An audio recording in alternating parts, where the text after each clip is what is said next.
You are listening to the Redis Data Structures Deep Dive, Unlocking Performance and Scalability. Like and subscribe to keep up to date on our latest audiobooks. The Redis Data Structures Deep Dive, Unlocking Performance and Scalability. Chapter 1, The Foundation of Speed, Understanding Redis and Its Philosophy. In the vast and ever-evolving landscape of data storage and management, certain tools emerge not just for their utility, but for their transformative power. Redis stands as one such tool. More than just a database, Redis has cemented its reputation as a versatile, high-performance, in-memory data structure store, affectionately dubbed a Swiss Army knife for developers. This book is your guide to truly understanding the core components that make Redis so remarkably effective: its data structures. At its heart, Redis is an open-source, in-memory data store that primarily functions as a key-value store. It handles data in RAM, which is the secret sauce behind its blistering speed. But to simply call it a key-value store is akin to calling a supercar just a vehicle. While technically true, it dramatically undersells Redis's unique capabilities. Beyond simple strings, Redis offers a rich collection of sophisticated data structures like lists, sets, sorted sets, hashes, and more, all optimized for specific use cases. The journey of Redis began in 2009. Born from the mind of Salvatore Sanfilippo, an Italian developer also known as Antirez, Redis was initially designed to improve the scalability of his own startup's real-time analytics engine. What started as a personal project soon garnered widespread attention, evolving into a fundamental component in the architecture of countless high-traffic production systems across the globe. From caching layers in massive social networks to real-time analytics platforms and highly responsive gaming leaderboards. Why Redis is so fast? The defining characteristic of Redis is its speed. It's often measured in hundreds of thousands or even millions of operations per second on modest hardware. This isn't magic. It's the result of several deliberate and powerful engineering decisions. In memory operation, this is the most significant factor. Unlike traditional databases that store data on slower disks, Redis primarily operates entirely in your computer's much faster random access memory, RAM. Retrieving data from RAM is exponentially quicker than fetching it from a solid-state drive, SSD, let alone an old-fashioned hard disk drive, HDD. Imagine trying to find a page in a physical book. It's much faster if the book is open on your desk RAM than if it's stored in a dusty archive across town disk. Written in C, Redis is implemented in C, a low-level programming language that offers fine-grained control over system resources. This allows developers to write highly optimized code that utilizes hardware efficiently, minimizing overhead. Single-threaded event loop with non-blocking I/O. This is perhaps the most counterintuitive, yet brilliant, design choice. Most high-performance systems use multiple threads or processes to handle concurrent requests. Redis, by default, processes commands sequentially in a single main thread. Wait, single-threaded, isn't that slow? Not for Redis. The key lies in non-blocking I/O and command simplicity. Imagine a chef in a restaurant kitchen taking orders. A multi-threaded kitchen might have multiple chefs, each handling their own order from start to finish. If one chef is waiting for water to boil, they're idle. Redis's single-threaded model is like a hyper-efficient master chef. This chef processes one order at a time. However, if an order involves waiting, like fetching data from another server or writing to disk, the chef doesn't stand idle.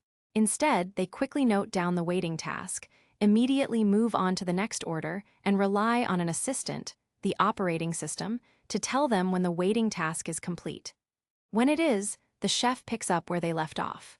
This non-blocking approach ensures that the CPU powering Redis is almost always busy processing commands, not waiting for slow operations.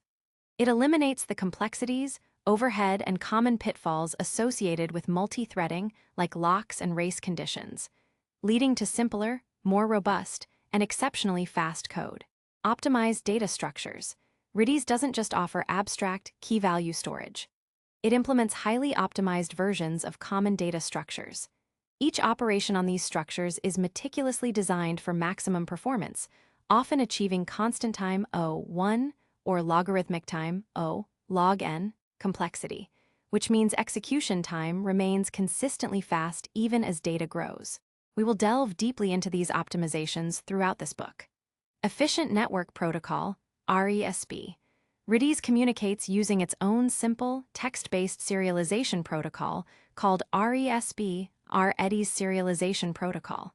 It's designed to be easy for clients to parse quickly, and for Redis to generate efficiently, minimizing processing overhead on both ends of the connection. The Redis shared data model. At the most fundamental level, Redis operates on a simple key-value model. Every piece of data you store in Redis is associated with a key. This key is a binary safe string, and it's how you retrieve the associated value. The value itself can be one of Redis's rich data types: a string, a list, a set, a hash, a sorted set, and so on. Redis also supports the concept of multiple logical databases, typically numbered from 0 to 15. Think of them as isolated namespaces within the same Redis instance. By default, Redis CLI connects to database 0. You can switch between them using the select command, for example, select 1. While convenient for development or simple segregation, it's important to remember that all databases share the same memory and the same single-threaded server. They are not independent instances and do not offer security isolation or separate access control beyond basic select commands. For true multi-tenancy or sharding, Redis cluster is the appropriate solution, which we'll touch on later. Core concepts: atomicity at speed. Two concepts permeate every aspect of Redis. Key-value store foundation. No matter how complex a data structure you manipulate, it always resides under a single Redis key. For instance, a list of users is stored as a value associated with a key like users, registered. A leaderboard is a sorted set under a key like game, leaderboard. This key-value nature simplifies data access and management. Atomicity, this is paramount. Every single Redis command is atomic. This means it either executes completely and successfully, or it doesn't execute at all. There's no partial application. Crucially, a command is guaranteed to be executed in isolation. No other command from another client can interfere with or interleave during the execution of a single command.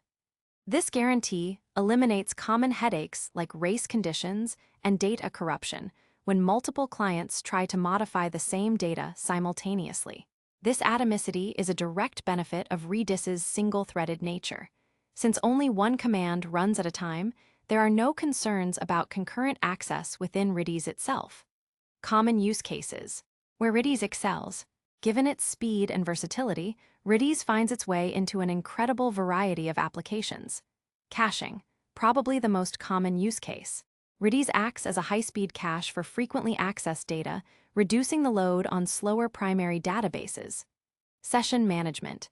Storing user session data, e.g., login tokens, shopping cart contents for rapid retrieval. Real-time analytics and leaderboards. Rapidly incrementing counters, tracking unique visitors, and building dynamic leaderboards where scores update instantly. Message queues and event streaming. Acting as a lightweight message broker, managing task queues, or capturing real-time event streams like logs or sensor data. Chat and messaging applications. Facilitating real-time communication by managing user lists, channels, and message history. Geospatial indexing. Storing and querying location data, e.g., find all restaurants within 5 miles of me. These are just a few examples. The true power lies in how Redis's fundamental data structures can be combined and leveraged to solve myriad complex problems efficiently. Getting started, basic Redis CLI interaction. Interacting with Redis is straightforward, primarily through its command line interface, Redis CLI. This tool allows you to send commands to a running Redis server and observe its responses. Once you have a Redis server running, which is typically a simple download and execution or a quick Docker command, you can open your terminal and type Redis CLI.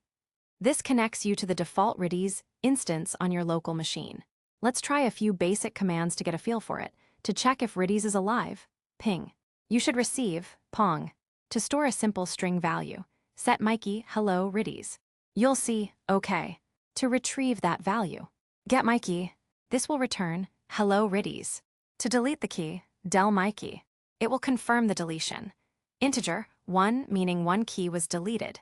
To see all keys currently stored, use with caution on production systems, as it can be slow for large databases. Keys.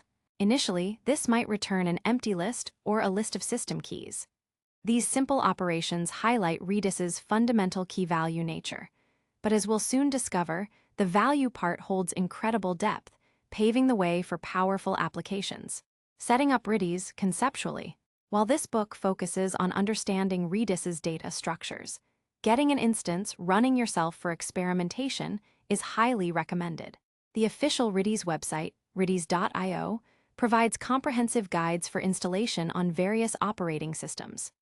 Many developers find it easiest to use containerization platforms like Docker, or to spin up a managed Redis instance through cloud providers like Amazon Web Services, Elasticache, Google Cloud Platform, Memoristore for Redis, or Microsoft Azure, Azure Cache for Redis. The specific setup method is less important than having a running instance to try out the commands and concepts we discuss. Moving forward, with this foundational understanding of what Redis is, why it's incredibly fast, and its core operational philosophy, we are now ready to embark on our deep dive into its true architectural marvels, the data structures themselves. We will begin with the most fundamental building block in the next chapter, the Redis string, and uncover its hidden power and optimizations. Through each chapter, we will dissect one data structure at a time, exploring its commands, internal representation, performance characteristics, and practical applications, equipping you with the knowledge to wield Redis effectively and build truly high-performance, scalable applications. Chapter 2, Strings, the versatile building blocks. If Redis were a construction kit for data, then strings would be its most fundamental and ubiquitous building block. Simple yet incredibly powerful, Redis strings are the bedrock upon which many complex data patterns are built. While their basic function might seem straightforward, understanding their full capabilities, and more importantly, how Redis optimizes their storage and manipulation, is crucial for unlocking performance and avoiding common pitfalls. What Redis strings are. At its most basic, a Redis string is a sequence of bytes. But the term string here is intentionally broad. Unlike some programming languages where strings are limited to text, a Redis string is binary safe. This means it can hold absolutely any kind of data you throw at it, a piece of plain text like "Hello World," a numerical value like 123 or 3.14. Redis can even perform mathematical operations on strings that contain valid numbers. A chunk of serialized data, such as a JSON object, XML, or a protobuf message. Raw binary data, like the contents of a JPEG image, an MP3 file, or any arbitrary byte sequence. This binary safety makes Redis strings extraordinarily versatile. Just remember that whatever you put in a string is what you get out. Redis doesn't interpret the content beyond checking if it can be parsed as a number for arithmetic operations. There's also a practical limit. A single Redis string can store up to 512 megabytes, MB, of data. While this is a substantial amount, it's a limit you usually want to avoid approaching for performance reasons, as we'll discuss later. Fundamental operations. Interacting with strings involves a set of intuitive commands. Set key value. This is the bread and butter. It assigns value to key. If key already exists, its previous value is overwritten. Set user, 100 name Alice. Get key retrieves the value associated with key. If the key does not exist, Redis returns nil, meaning no value. Get user, 100 name returns Alice. Del key deletes key and its associated value. Del user, 100 name. Expire key seconds sets a time to live TTL on key in seconds. After this duration, the key is automatically deleted by Redis. This is immensely useful for caching or temporary data. Set session, abschvik some user data. Expire session, abschvik 3600. Key will expire after 1 hour. TTL key returns the remaining time to live of key in seconds. Returns if the key doesn't exist, and if the key exists but has no associated expire. TTL session, abschvik. Persist key removes any existing expiration time on key, making it persistent until explicitly deleted. Persist session, abschvik. Atomic counters fast, reliable increments decrements. One of the most powerful and frequently used features of Redis strings is their ability to perform atomic increments and decrements on numerical values. INCR key increments the number stored at key by 1, returns the new value. If key doesn't exist, it's treated as if it held 0 before the increment. DECR key decrements the number stored at key by 1. INCRBY key increments key by the specified increment integer.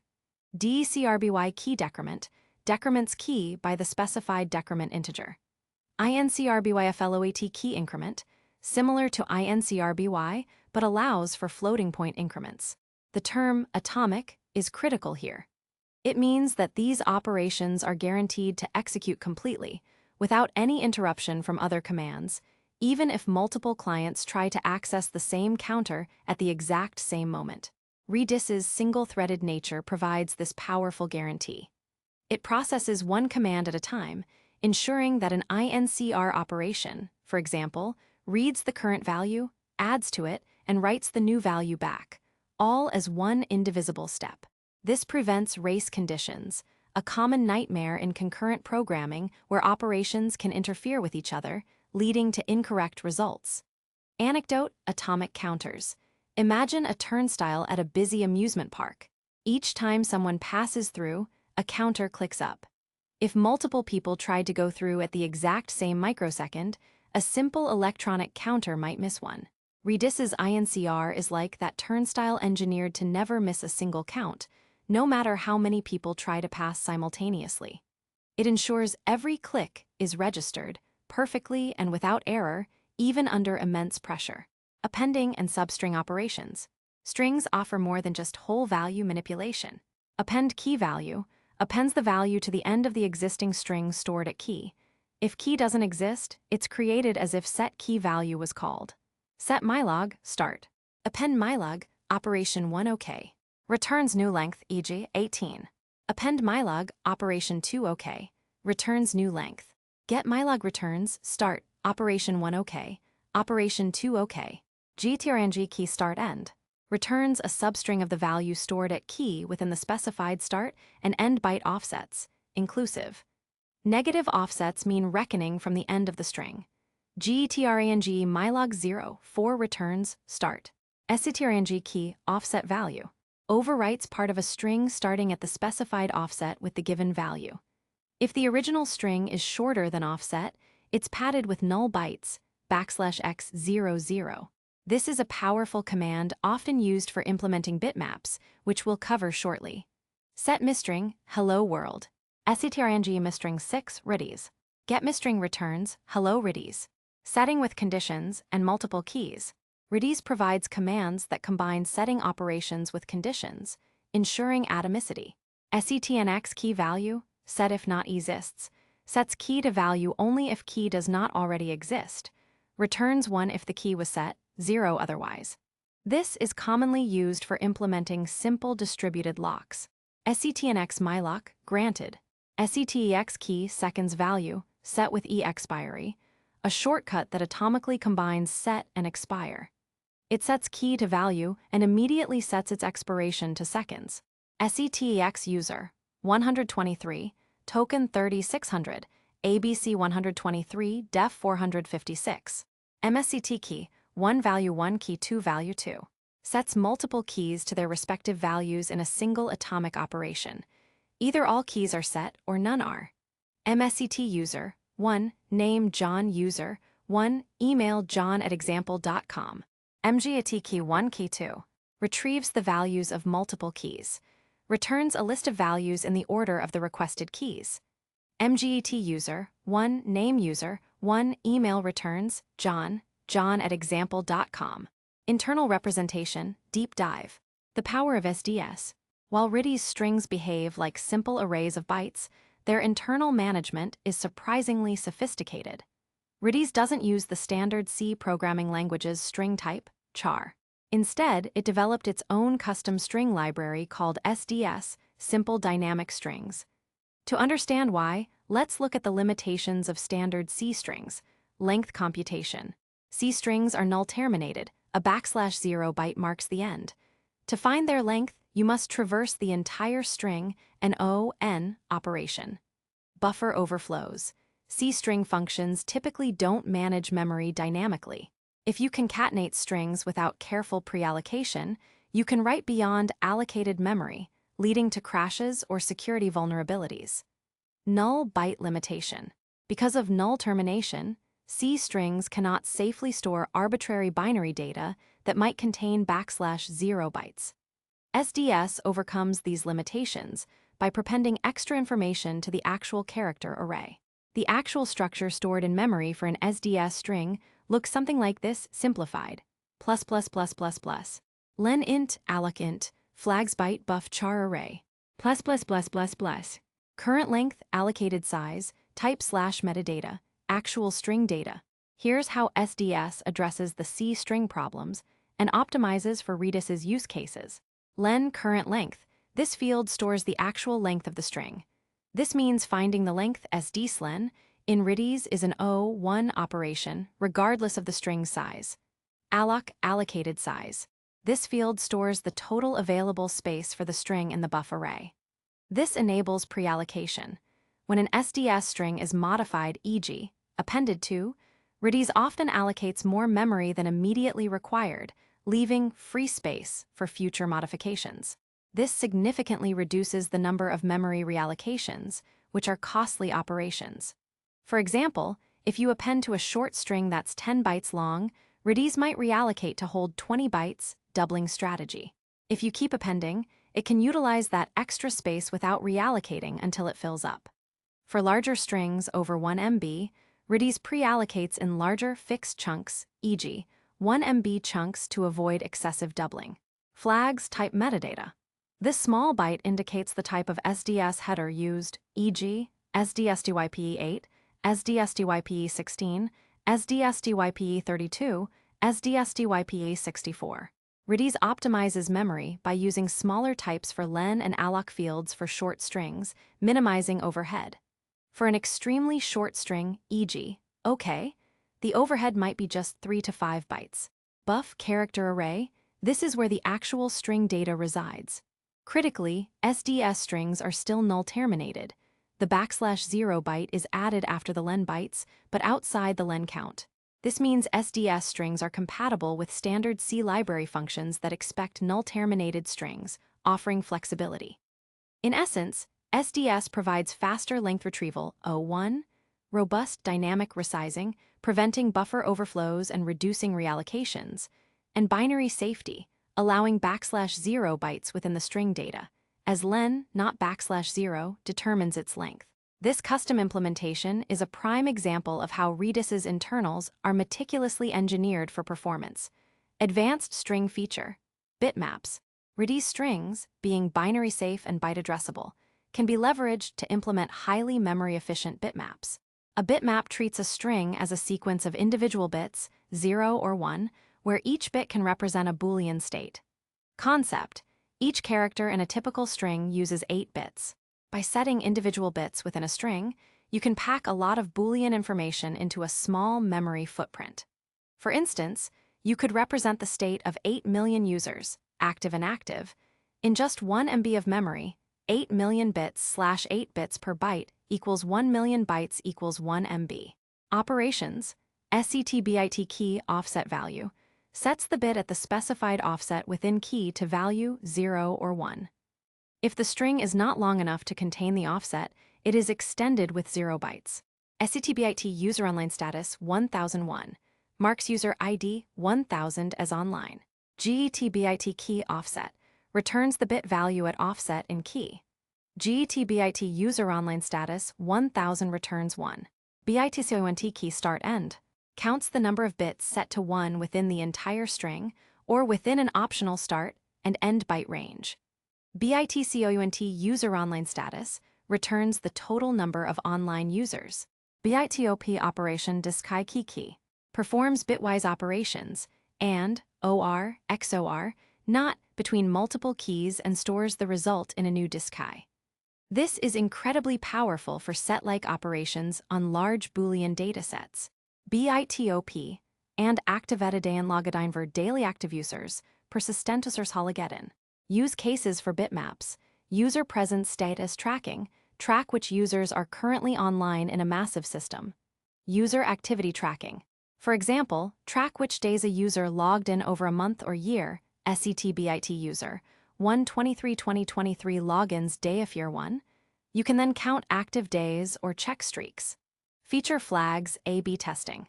Mark users who are part of a specific test group. Cohort analysis. Combine multiple user activity sets using BITOP to analyze user segments. Anecdote bitmaps. Think of a large calendar for a whole city, where each day has a square for every single resident. Instead of marking present by writing a full name, which takes a lot of space, you just stick a tiny transparent pin, a 1-bit, in their assigned square if they were there. To count how many were present, you just count all the tiny pins. This is incredibly space efficient for huge populations because each person's status occupies just a single bit. Performance considerations. Redis strings are highly optimized. Most string operations are O1-time complexity. Set, get, INCR, DECR, expire, append, amortize due to SDS pre-allocation, SETNX, SETEX, MSET, MGET. This means their execution time is virtually constant, regardless of the size of the key or value, within the 512 MB limit, or the number of other elements in the Redis database. This is a hallmark of Redis's design for speed. GETRANGE, SETRANGE, and bitmap operations. While not O1, they are still very efficient. GETRANGE and SETRANGE are O, L, where L is the length of the string or substring being operated on. SETBIT is O, offset /8, because Redis might need to grow the string to reach the specified bit offset. BITCOUNT is ON, where N is the length of the string. Memory usage. While SDS is memory efficient due to its compact header and pre-allocation strategy, remember that there's always some memory overhead beyond the raw data. The SDS header adds a few bytes, 3 to 9 for common configurations, per string. For many small keys, this overhead might become significant. Use cases and case studies. String data types are fundamental to almost every Redis application. Caching general data. Storing pages of HTML, JSON responses from APIs or serialized objects, e.g., user profiles directly in Redis. Set homepage, HTML, HTML. HTML x300 cache for 5 minutes. Get products category electronics, page 1. Rate limiting. A common pattern for APIs to prevent abuse. When a user makes a request, INCR user, 123 appicalls minute. Expire user, 123 appicalls minute 60 only sets expiry if key is new. Check if the current count, result of INCR, exceeds a threshold. If so, deny the request. This system is atomic and highly performant. Session management, storing user session details, often with an expiration. Set session, uniquesessioned, userid, 123, login time, role admin. Expire session, uniquesessioned 7200, expire after 2 hours. Case study, building a high-performance concurrent visitor counter. Problem, you need a highly accurate and performant way to count the total number of page views on a website or specific actions within an application, where potentially millions of users might be interacting simultaneously. Traditional database updates, e.g., update counters set count equals count plus 1 where name equals page views, would quickly become a bottleneck due to disk I/O, locking, and connection overhead. Solution using Redis strings.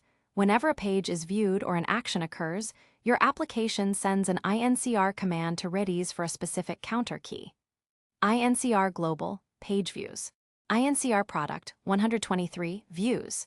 Redis, leveraging its single-threaded atomic operations, instantly increments the counter. No matter how many concurrent INCR commands arrive, Redis processes them one by one, ensuring every single increment is counted precisely, without any lost updates or race conditions. To display the current count, the application simply uses get global page views. Benefit: this approach achieves exceptionally high throughput, tens of thousands to hundreds of thousands of increments per second on a single Redis instance. making it ideal for high-traffic real-time counting scenarios where accuracy and speed are paramount, and where the performance bottleneck of a traditional database would be unacceptable. Common pitfalls, what not to do. While powerful, misusing Redis strings can lead to unexpected performance issues. Storing very large strings, e.g., multiple hundreds of MBs. Memory pressure. A single large string consumes a significant chunk of RAM. If you have many such strings, you can quickly exhaust available memory. Network latency. Transferring a very large string over the network, e.g., when a client GETs it, takes considerable time, causing latency for that client and potentially blocking the Redis server briefly. Forking overhead for RDB persistence replication. When Redis saves its RDB snapshot to disk or replicates data, it forks a child process. If there are massive strings, this copying process, copy on write, can be lengthy and very memory intensive, especially if many updates happen during the snapshot. Single-threaded blocking. While most string operations are one, fetching or manipulating a really large string, even with getrang, can tie up the single Redis thread for a noticeable duration, impacting the responsiveness of other commands. Recommendation. For binary large objects, blobs, like images or large documents, consider storing them in dedicated object storage solutions, e.g., Amazon S3, Google Cloud Storage, and using Redis to store only their URLs or metadata. For structured JSON data that might get large, consider Redis JSON, a module we'll cover in a later chapter, or breaking it down into smaller, more granular keys or hash fields. Using strings when another data structure is better suited. Strings are flexible, but sometimes they're the least optimal choice. If you need a collection of unique items, a set is more efficient for membership tests and set operations. If you need an ordered list or queue, a list is tailor-made. If you're storing an object with multiple fields, a hash is typically more memory efficient and convenient than separate string keys for each field. Keys on large databases is an anti-pattern. While strings themselves don't cause this, the widespread use of generic string keys can lead to relying on keys instead of scan, which we'll discuss in later chapters. By understanding the nature of Redis strings, their atomic operations, the clever SDS internal representation, and specific features like bitmaps, you've taken the first crucial step in mastering Redis. You're now equipped to use this versatile building block effectively and efficiently in your applications.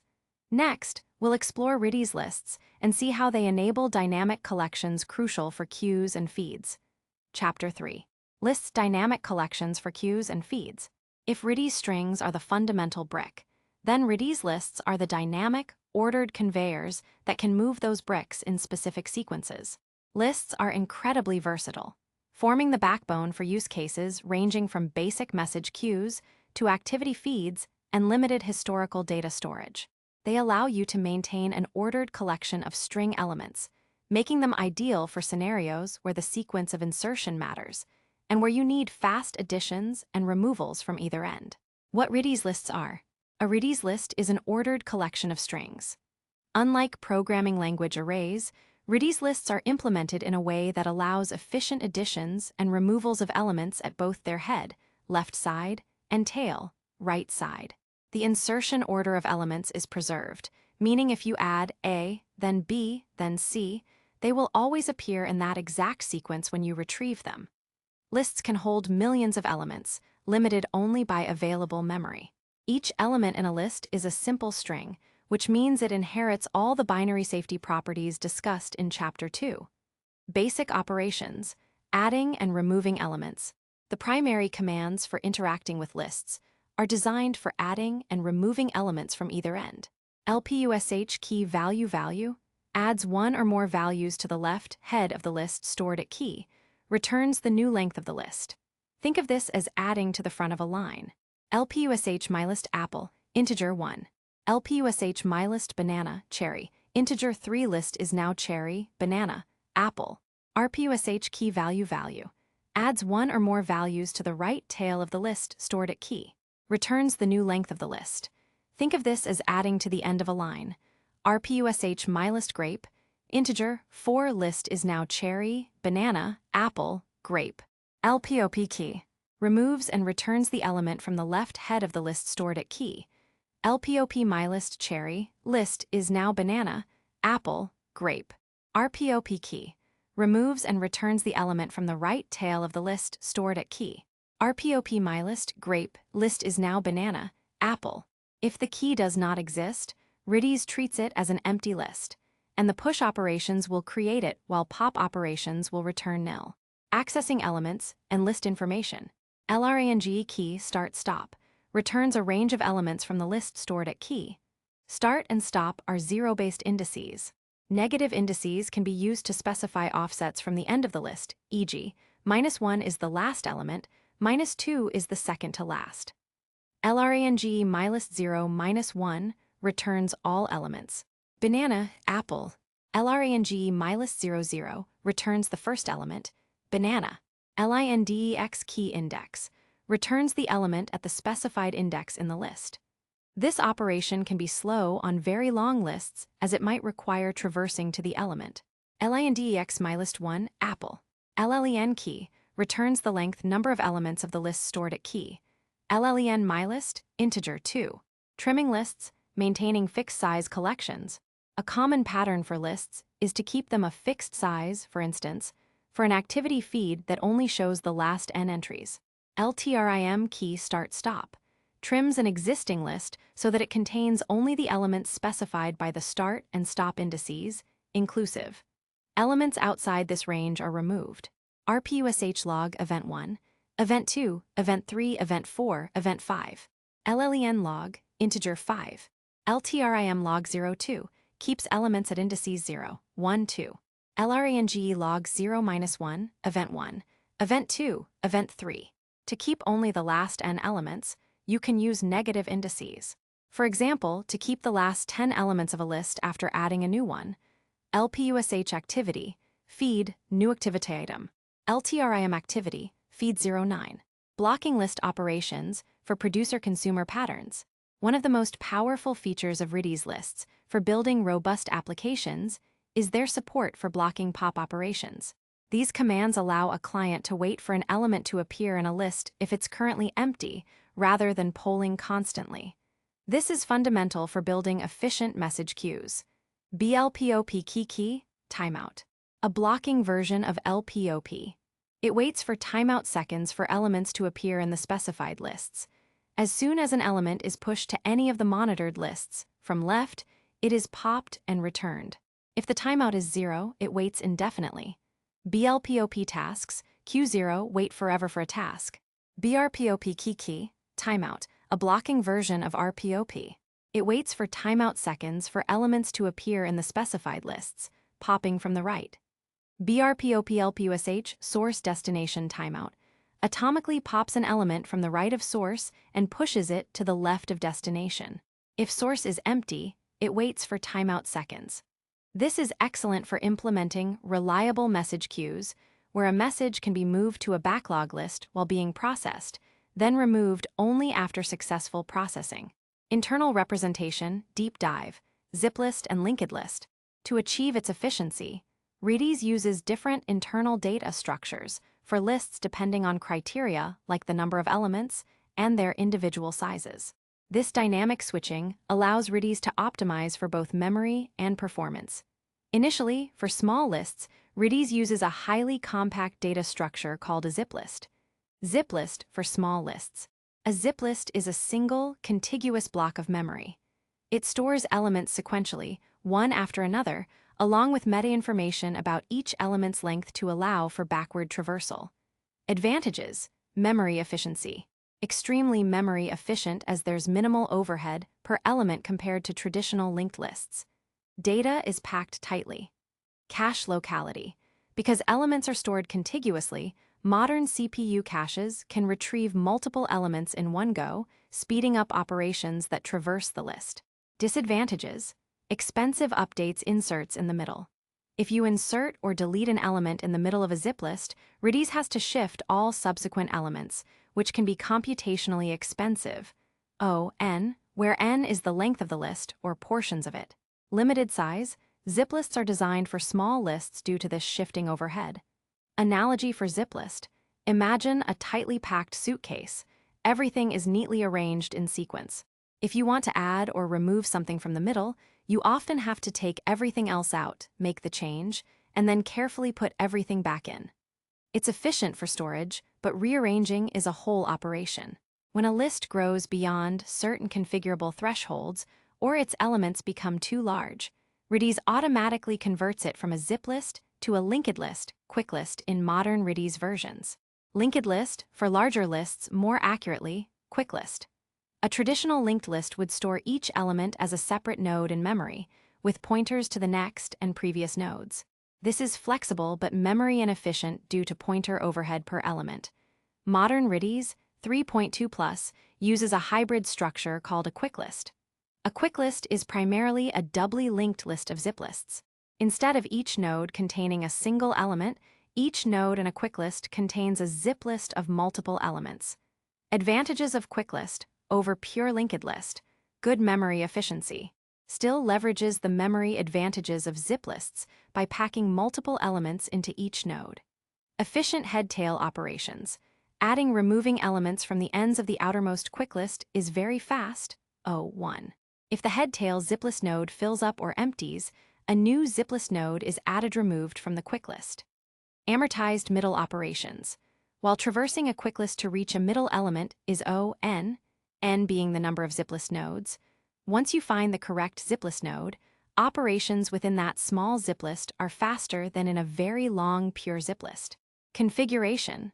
The thresholds for when Redis uses a ziplist and when it converts to a quick list, and how many elements are packed into each quick list node, are configurable via list-max ziplist entries and list-max ziplist bytes in redis.conf. When does Redis switch? Redis typically switches from ziplist to quick list when the number of elements in the zip list exceeds list-max ziplist entries. The total size of the zip list in bytes exceeds list-max ziplist bytes. The shift is automatic and transparent to the user, but understanding it sheds light on performance nuances. Performance considerations. LPUSH, RPUSH, LPOP, RPOP are 1 time complexity. These operations are extremely fast because they only involve manipulating pointers at the ends of the list, or ziplist node in a quick list. This makes Redis lists ideal for high-throughput queuing and logging. LLEN is 1 time complexity. Redis maintains the length of the list in its internal data structure, so checking the length is instant. LINDEX is n time complexity. Accessing an element by index means traversing the list elements from the head or tail until the index is reached. For very long lists, this can be slow. LRANGE is n plus m time complexity, where n is the number of ziplist nodes, or the length of a pure zip list, to traverse to start, and m is the number of elements returned in the range. Using LRANGE on excessively large ranges, e.g., 0-1 on a million element list, should be done with caution, as it necessitates reading all elements and transferring them over the network. LTRIM is n time complexity, where n is the number of elements removed or elements that need to be shifted in ziplist or quicklist nodes. Use cases and case studies. Activity feeds, timelines, displaying a stream of recent activities, e.g., user X liked photo A, user Y followed Z. New activities are LPUSH'd, and LTRIM keeps the feed to the desired length. LPUSH user 123 activity, user John liked your photo. LTRIM user 123 activity 099, keep last 100 activities. LRANG user 123 activity 049, fetch first 50 for display. Message queues, simple/basic. Producers LPUSH messages onto a list and consumers LPOP or BLPOP them off for processing. This is a very common and effective use of Redis lists. LPUSH task queue, tasked 123, type email, producer adds task.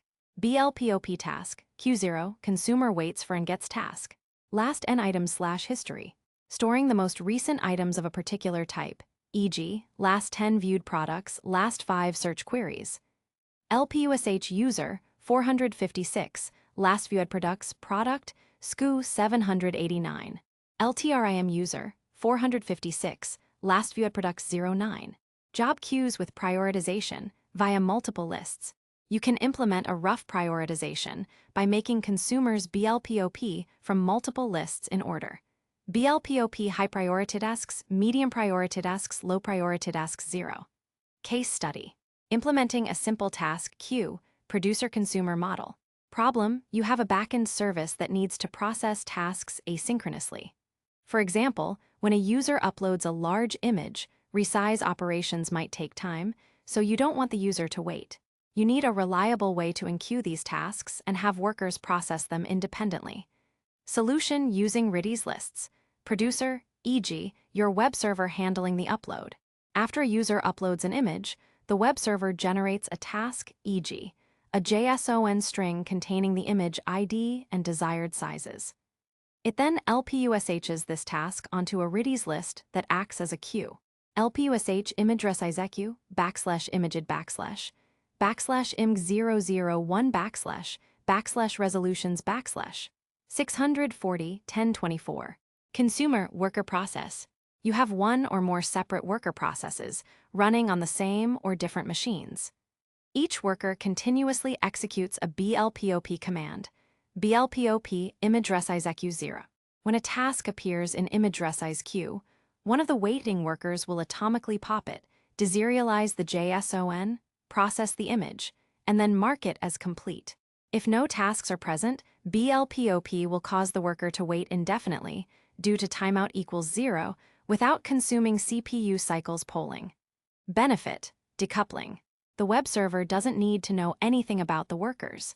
It just pushes tasks to the queue. Scalability. You can add more worker processes as your task load increases, simply by starting more instances of the consumer. Reliability. Even if a worker crashes midway, the task stays in the queue until another worker picks it up. Though this simple model doesn't automatically re-enqueue. For true reliability patterns like BRPOPLPUSH or Redis streams are better. Efficiency.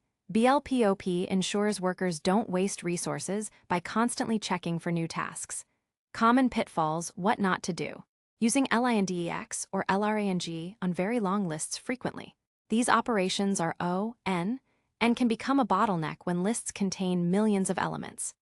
If you frequently need random access or deep range queries, consider alternatives like Redis hashes, if you know the field names, or even a different type of data store more suited for random access if the data is structured.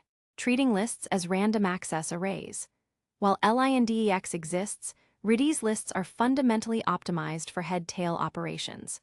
They are not designed to be efficient for arbitrary insertion or deletion in the middle of the list, which would require a costly reindexing or shifting. If you need an array-like structure with efficient random access and in-place updates, Redis doesn't have a direct equivalent. You might simulate it with a sorted set, using indices as scores, or a hash, using indices as field names, but this introduces complexity. Not understanding BRPOPLPUSH for reliable queues. While BLPOP is great for simple queues, if a worker pops a message and then crashes before processing it, that message is lost. BRPOPLPUSH helps prevent this by moving the message to a processing or backlog list, keeping it tracked until it's explicitly confirmed as processed and removed from Redis. This is a common pattern for more robust message queue implementations. For even more robust, persistent, and multi-consumer queuing, Redis streams, Chapter 7, are often a superior choice. Redis lists are a powerful and simple primitive for building dynamic, ordered collections. Understanding their internal mechanics and the efficiency of head-tail operations, as well as the utility of blocking commands, opens up a wide range of use cases for managing ordered data, especially in producer-consumer scenarios. In the next chapter, we'll shift our focus to Redis sets, exploring how to manage unique, unordered collections for membership and relationships. Chapter 4. Sets unique collections for membership and relationships. After exploring the ordered and index-driven world of Redis lists, we now turn our attention to Redis sets. Imagine a collection where the order doesn't matter, but uniqueness is rigorously enforced. This is the essence of a Redis set, an unordered collection of unique strings. Sets are incredibly powerful for modeling relationships, managing memberships, and performing lightning-fast intersection, union, and difference operations, making them a cornerstone for social features, tagging systems, and analytics. What Redis sets are. A Redis set is an unordered collection of unique strings. Here's what that means. Unique elements. Every element added to a set must be distinct. If you try to add an element that already exists in the set, Redis simply ignores the command, and the set remains unchanged. This property makes sets ideal for tracking unique items or managing memberships without needing to manually check for duplicates. Unordered. Unlike lists, the order in which elements are added to a set is not preserved. When you retrieve elements from a set, there's no guarantee of their order. If you need order, a sorted set, Chapter 5, is the appropriate data structure. Binary safe strings. Like all other Redis data types, the elements within a set are binary safe strings, meaning they can be any sequence of bytes. Analogy for sets. Think of a set like a group of friends in a room. You know exactly who is in the room and who isn't, uniqueness and membership. But if you ask them to stand still, their specific seating positions or the order in which they entered the room doesn't matter. What matters is their unique presence as part of the group. Basic operations. Managing set members. SADD key member adds one or more members to the set stored at key. Returns the number of elements that were actually added, i.e., not already present. SADD programming, languages Python, Java, C++, integer 3. SADD programming, languages Python. Integer 0, Python was already there. SREM key member removes one or more members from the set stored at key. Returns the number of elements that were actually removed. SREM programming, languages C++, integer 1. SISMEMBR key member. Checks if member is a member of the set stored at key.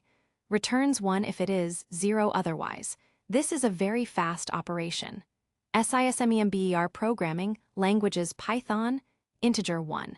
SISMEMBR programming, languages Rust, integer 0. SCARD key. Returns the number of elements, cardinality, in the set stored at key. SCARD programming, languages, integer, 2, Python, Java. SMEMBRS key. Returns all members of the set stored at key.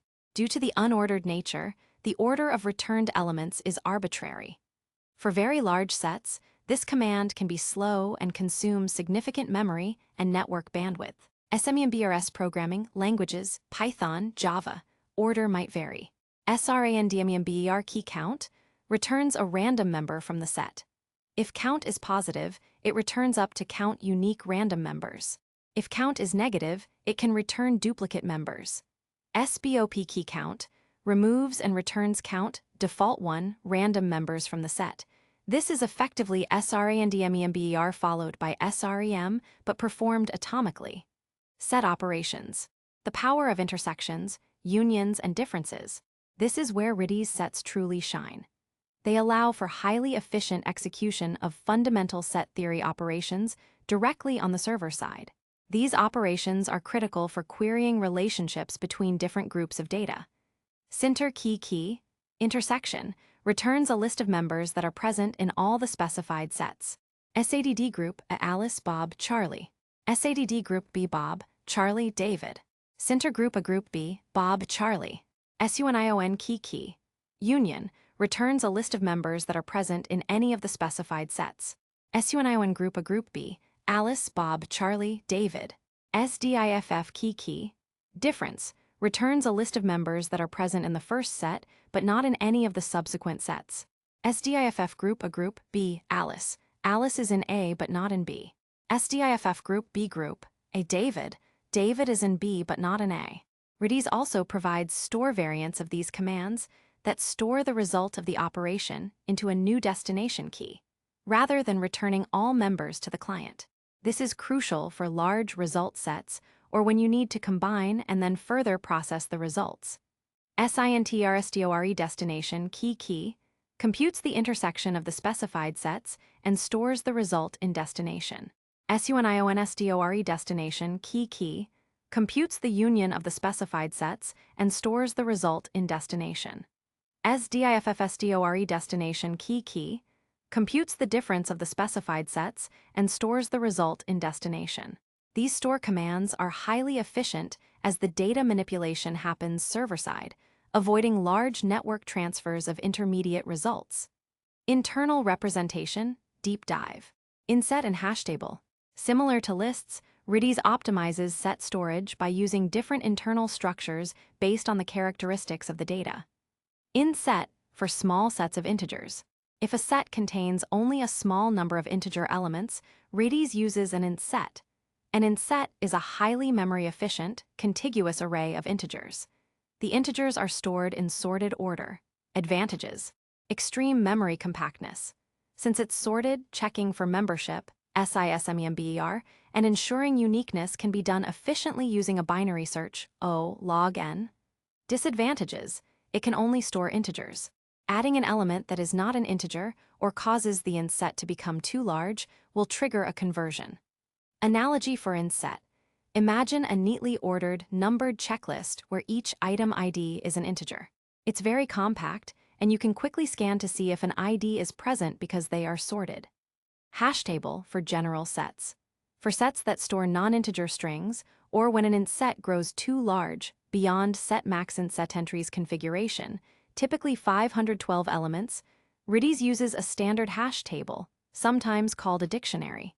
This hash table holds each member as a key, with a dummy value, e.g., null, because the set only cares about unique members, not associated values.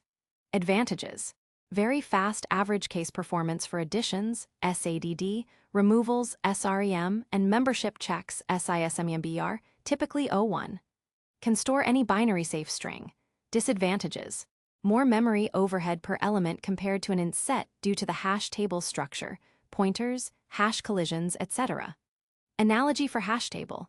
Think of a large Rolodex or an unsorted list of unique names. To find someone, you just look them up hash. It's usually very quick, but you don't care about the order. Conversion process. Redis automatically and transparently converts a set from an inset to a hash table if an element is added that is not an integer. Causes the number of elements to exceed set max inset entries, default 512. Once converted to a hash table, a set will not revert to an inset, even if elements are removed. Performance considerations. Most operations are O1, average case.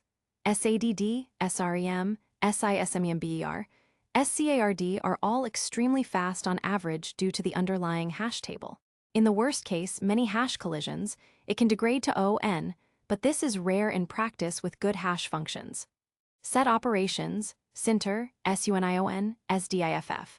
The time complexity for these operations depends on the number and size of the input sets.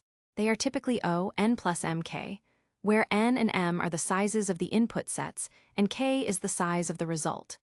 For multiple sets, it can be O, N, M in the worst case, e.g., intersection of one very small set with many very large ones, or O, N, K, where N is the number of elements in the smallest set and K is the number of sets.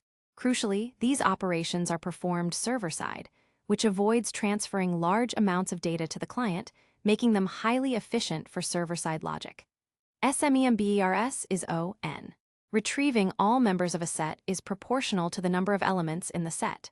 For very large sets, this can lead to high network latency and CPU consumption. Using scan for iteration is highly recommended for large sets, discussed in a later chapter on iteration. Use cases and case studies. Tagging systems. Assign multiple tags to entities, articles, products, users, and query based on tags. Each tag can be a set of entity IDs.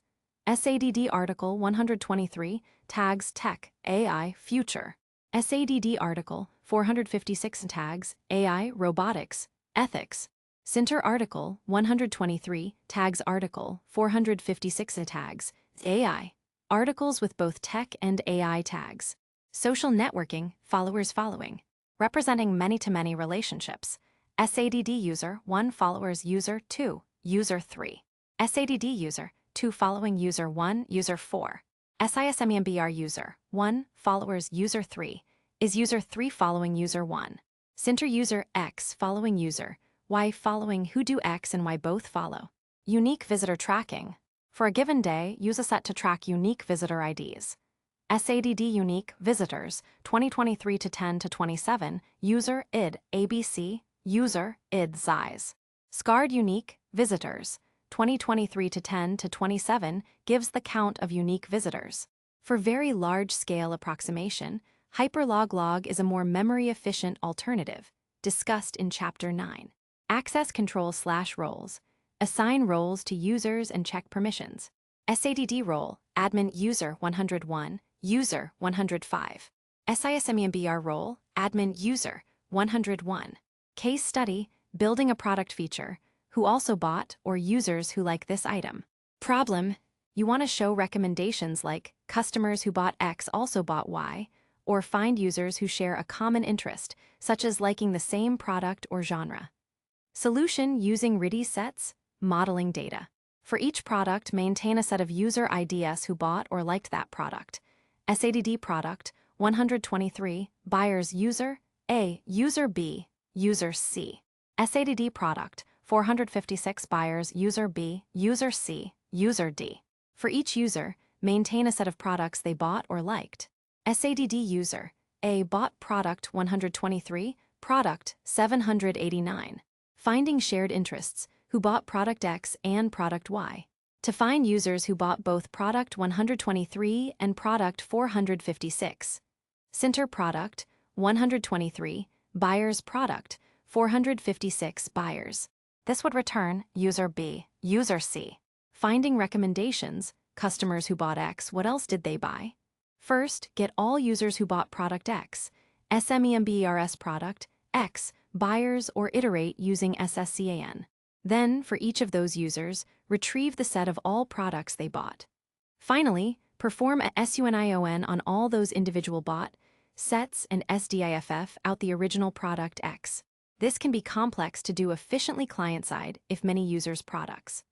A more efficient server-side approach could involve temporarily storing user sets, and then using SUNION SDORE to merge them, followed by SREM or SDIFF against the original product.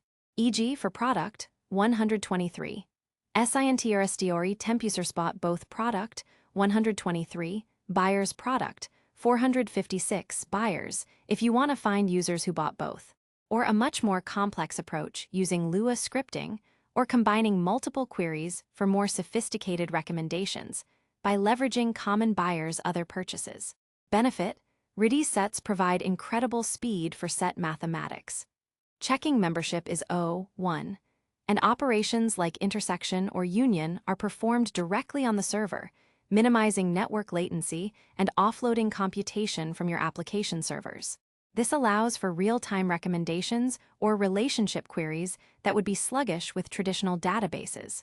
Common pitfalls, what not to do. SMEMBERS on very large sets.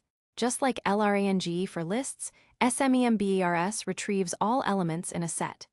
If your set contains millions of members, this operation can cause high network latency. A large amount of data must be transferred. Redis blocking. While transferring, Redis might be busy and unable to respond to other requests instantly, especially if the client connection is slow. Client memory usage. The client application needs to allocate enough memory to hold all the returned members. Recommendation. For iterating over large sets, use the SSCAN command. SSCAN allows for cursor-based iteration, returning a small number of elements at a time, avoiding blocking the server or overwhelming the client. Confusing sets with sorted sets. Sets are unordered. If you need elements to always be in a specific order, e.g., by creation time, by score, you need a sorted set. Don't try to infer or enforce order on a plain set. It won't work reliably. Using sets for numerical ranges beyond simple integers. While int set is efficient for a bounded range of integers, it's not a generic numerical range query tool. For arbitrary numerical ranges, or if you need to query by score or priority, a sorted set is the correct choice. Forgetting store commands for results. When performing complex sinter, SUNION, or SDIFF operations that yield large result sets, always use SINTR SDOR, SUNION SDORE, or SDIFF SDORE to save the results to a new Redis key. This keeps computation server-side and prevents massive data transfer bottlenecks. Redis sets are a surprisingly powerful data type that bring the elegance and efficiency of set theory to your application's data layer. By understanding their unique characteristics and the specialized operations they offer, you can tackle complex membership, relationship, and filtering problems with speed and precision. In the next chapter, we will build upon this foundation by exploring sorted sets, which combine the uniqueness of sets with the critical dimension of order. Chapter 5. Sorted Sets, Ordered Data for Leaderboards and Ranking.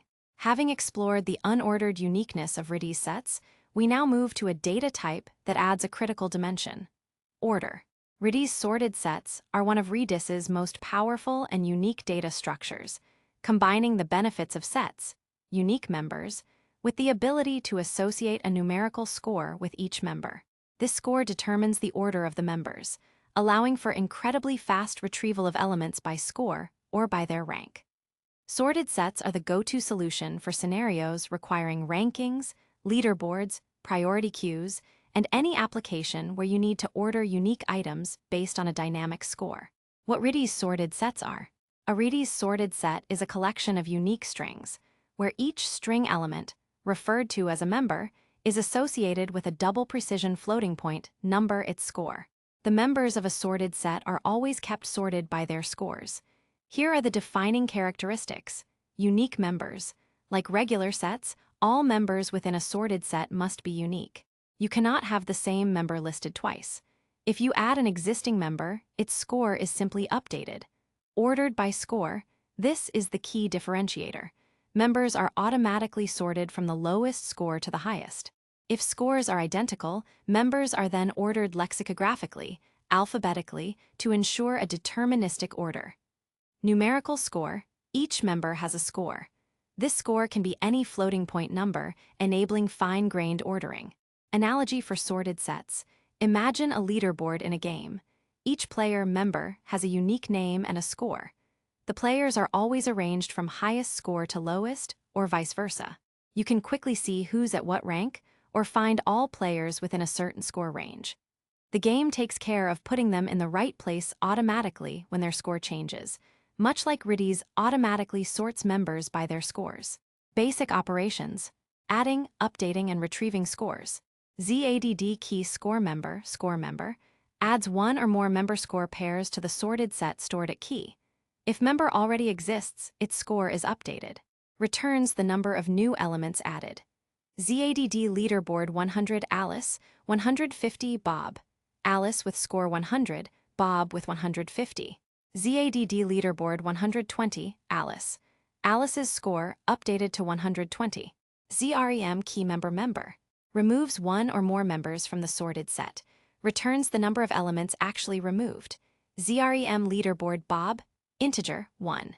ZSCORE key member returns the score of member in the sorted set. ZSCORE leaderboard Alice, 120.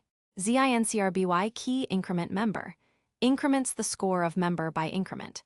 If member does not exist, it's created with increment as its initial score. This is an atomic operation, like INCRBY for strings. ZINCRBY leaderboard 50 Alice, Alice's score becomes 170. Range queries, accessing by rank and score. Sorted sets excel at range queries, allowing you to retrieve ordered subsets of data efficiently. ZRANGE key start-stop with scores returns a range of members from the sorted set, ordered from lowest score to highest, based on their rank position in the set. Start and stop are zero-based indices. WITHSCORES includes the score alongside each member. ZADD ranking 1, 1, 2, 2, 3, 3. ZRANGE ranking 0, -1 WITHSCORES 1, 1, 2, 2, 3, 3. ZRANGE key start-stop with scores. Similar to ZRANGE, but returns members in reverse order, highest score to lowest. Useful for top-end leaderboards. ZRANGE ranking 0, 1 WITHSCORES 3, 3, 2, 2. ZRANGE BUSCORE key min max with scores. Limit offset count. Returns a range of members from the sorted set whose scores are between min and max, inclusive. Min and max can be inf and plus inf for unbounded ranges. Limit allows pagination. ZADD products price 100 laptop, 50 mouse, 200 keyboard, 1 mat. ZRANGE BYSCORE products price 50 150 WITHSCORES mouse, 50 laptop, 100. ZRAVRNGBYCRE key max min width scores, limit offset count. Similar to ZRANGBYCRE, but retrieves elements in descending order of score.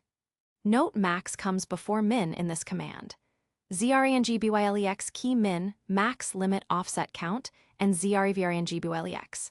These commands are used when all members have the same score, allowing lexicographical, alphabetical range queries. Less common for typical leaderboards, getting rank and count.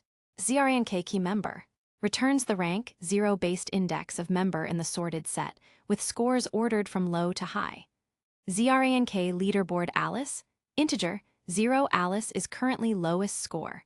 ZRAVRNK key member returns the rank 0-based index of member in the sorted set, with scores ordered from high to low. ZCARD key returns the number of members in the sorted set. ZCOUNT key min max returns the number of members in the sorted set with scores between min and max. Set operations on sorted sets. Similar to sets, sorted sets also support operations that combine multiple sorted sets. The score and the result is determined by an aggregation function. ZUNIONSTORE destination numkeys key weights weight aggregate sum min max computes the union of multiple sorted sets and stores the result in destination. WIGHTS allows weighting the scores from different input sets. Aggregate specifies how to combine scores of common members. Sum, default, min, or max. ZINTRSTORE destination numkeys key weights weight aggregate sum min max computes the intersection of multiple sorted sets and stores the result in destination. These operations are incredibly useful for calculating composite scores, e.g., a player's overall rank across different game modes, or finding common members with combined metrics. Internal representation, deep dive, ziplist and skiplist. Redis uses two primary data structures to implement sorted sets, again optimizing for memory and performance based on size. Ziplist, for small sorted sets. When a sorted set contains a small number of members, configurable via zmax ziplist entries in redis.conf, typically 128 elements, and each member's string and score are relatively small, configurable via zmax ziplist value, Redis stores them contiguously in a ziplist. Within the ziplist, members and their scores are stored sequentially, making it very memory efficient. Each entry typically contains the member's value followed by its score. Similar to lists, any insertion or deletion in the middle of a zip list is an ON operation to shift elements. However, for small sets, this overhead is minimal and outweighed by cache locality. Skip list, the star. For larger sorted sets, when a sorted set grows beyond the ziplist thresholds, Redis converts it to an algorithmically complex yet highly performant data structure known as a skip list, coupled with a hash table. The hash table allows Redis to quickly look up a member to get its score, O1 average time, and its corresponding node in the skip list. The skip list. This is the magic. A skip list is a probabilistic data structure that allows elements to be stored in sorted order while still achieving logarithmic time complexity, O log n, for insertions, deletions, and, critically, range queries. How a skip list works. A skip list is essentially a series of sorted linked lists, built on top of each other, forming levels. The base level 0 is a standard sorted linked list containing all elements. Each subsequent higher level contains only a subset of the elements from the level below, chosen randomly or probabilistically to skip over elements. To find an element, or a range, Redis starts at the highest level and traverses horizontally until it finds a node whose key score is just greater than or equal to the target. It then drops down to the next lower level and continues the search from that point. This allows Redis to quickly skip large portions of the list, effectively narrowing down the search space logarithmically. Analogy for skip list. Imagine a multi-story library designed for speed. The ground floor, level 0, has every single book in alphabetical order. The first floor only has books starting with A, C, E, etc., allowing you to quickly jump across genres. The second floor has even fewer books, perhaps only A, M, Z, acting as a super-fast express elevator. To find a book, you start on the highest floor, take express elevators, higher skip list levels as far as possible to get close to your books section, then move down to lower floors, drop down levels, and finally walk the shelves level 0 to find the exact book. This combination of jumping and walking makes retrieval very fast. Why skip list over other sorted structures, like balanced trees? Skip lists are simpler to implement than self-balancing binary search trees, like red-black trees or AVL trees, generally perform comparably well in practice, and are inherently well-suited for concurrent access, though Redis's single-threaded nature simplifies this for its own internal use and range queries. Conversion: when a sorted set exceeds the ziplist threshold, Redis transparently converts it to the skiplist plus hash table representation. Once converted, it will not revert to a ziplist. Performance considerations: ZADD, ZREM, ZSCOR, ZINCRBYRO log n time complexity. Logarithmic time is exceptionally fast, even for very large sets, e.g., for a million elements, log 1 million is about 20. Range queries: ZRANG, ZREVRANG, ZRANGBUSURE, ZREVRANGBUSURE, RO, log n plus m time complexity, where n is the number of elements in the sorted set, and m is the number of elements returned in the specified range. This is also extremely efficient, allowing for fast retrieval of leaderboards or subsets of data. ZUNIONSTORE and ZINTRSTORE. The complexity depends on the sizes of the input sets and the aggregation method. Generally, it's efficient for server-side combining. ZCARD is O1 time complexity. Like LLEN and SCARD, the count is maintained internally. Use cases and case studies. Sorted sets are indispensable for dynamic ranking and prioritization scenarios. Leaderboards, the classic use case. Players add their scores, and Redis automatically sorts them. You can easily retrieve the top n players or a player's rank and their neighbors. ZADD game, leaderboard 12,345, player A 98,765, player B. ZINCRBY game, leaderboard 500, player A. ZREVRANG game, leaderboard 09WITHSCORES, get top 10 players. ZRNK game, leaderboard player A, get player A's rank. Real-time analytics, top n items. Track popularity of articles, products, or videos. ZINCRBY article views 1, article migrate post. ZREVRANG article, views 049 WITHSCORES, get top 50 most viewed articles. Priority queues. Items with higher scores are processed first. Scores can represent priority values or timestamps. ZADD task, queue timestamp, Unix epoch, task, ID 123. To get the next task, ZRANG task, Q00 WITHSCORES, or ZPOPMIN in Redis 5+. Rate limiting with timestamps. Store user access timestamps to limit frequency. The score is the timestamp of the access. ZADD user, 123, accesslog current timestampinums, requested ABC. ZRMRNGBYSCORE user, 123, accesslog. Current timestampinums, windows, remove old accesses.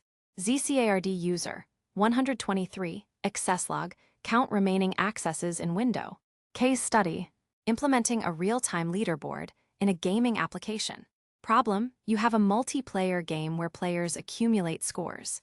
You need a dynamic leaderboard that updates in real time, can show the top players, and also allow any player to see where they rank among their peers.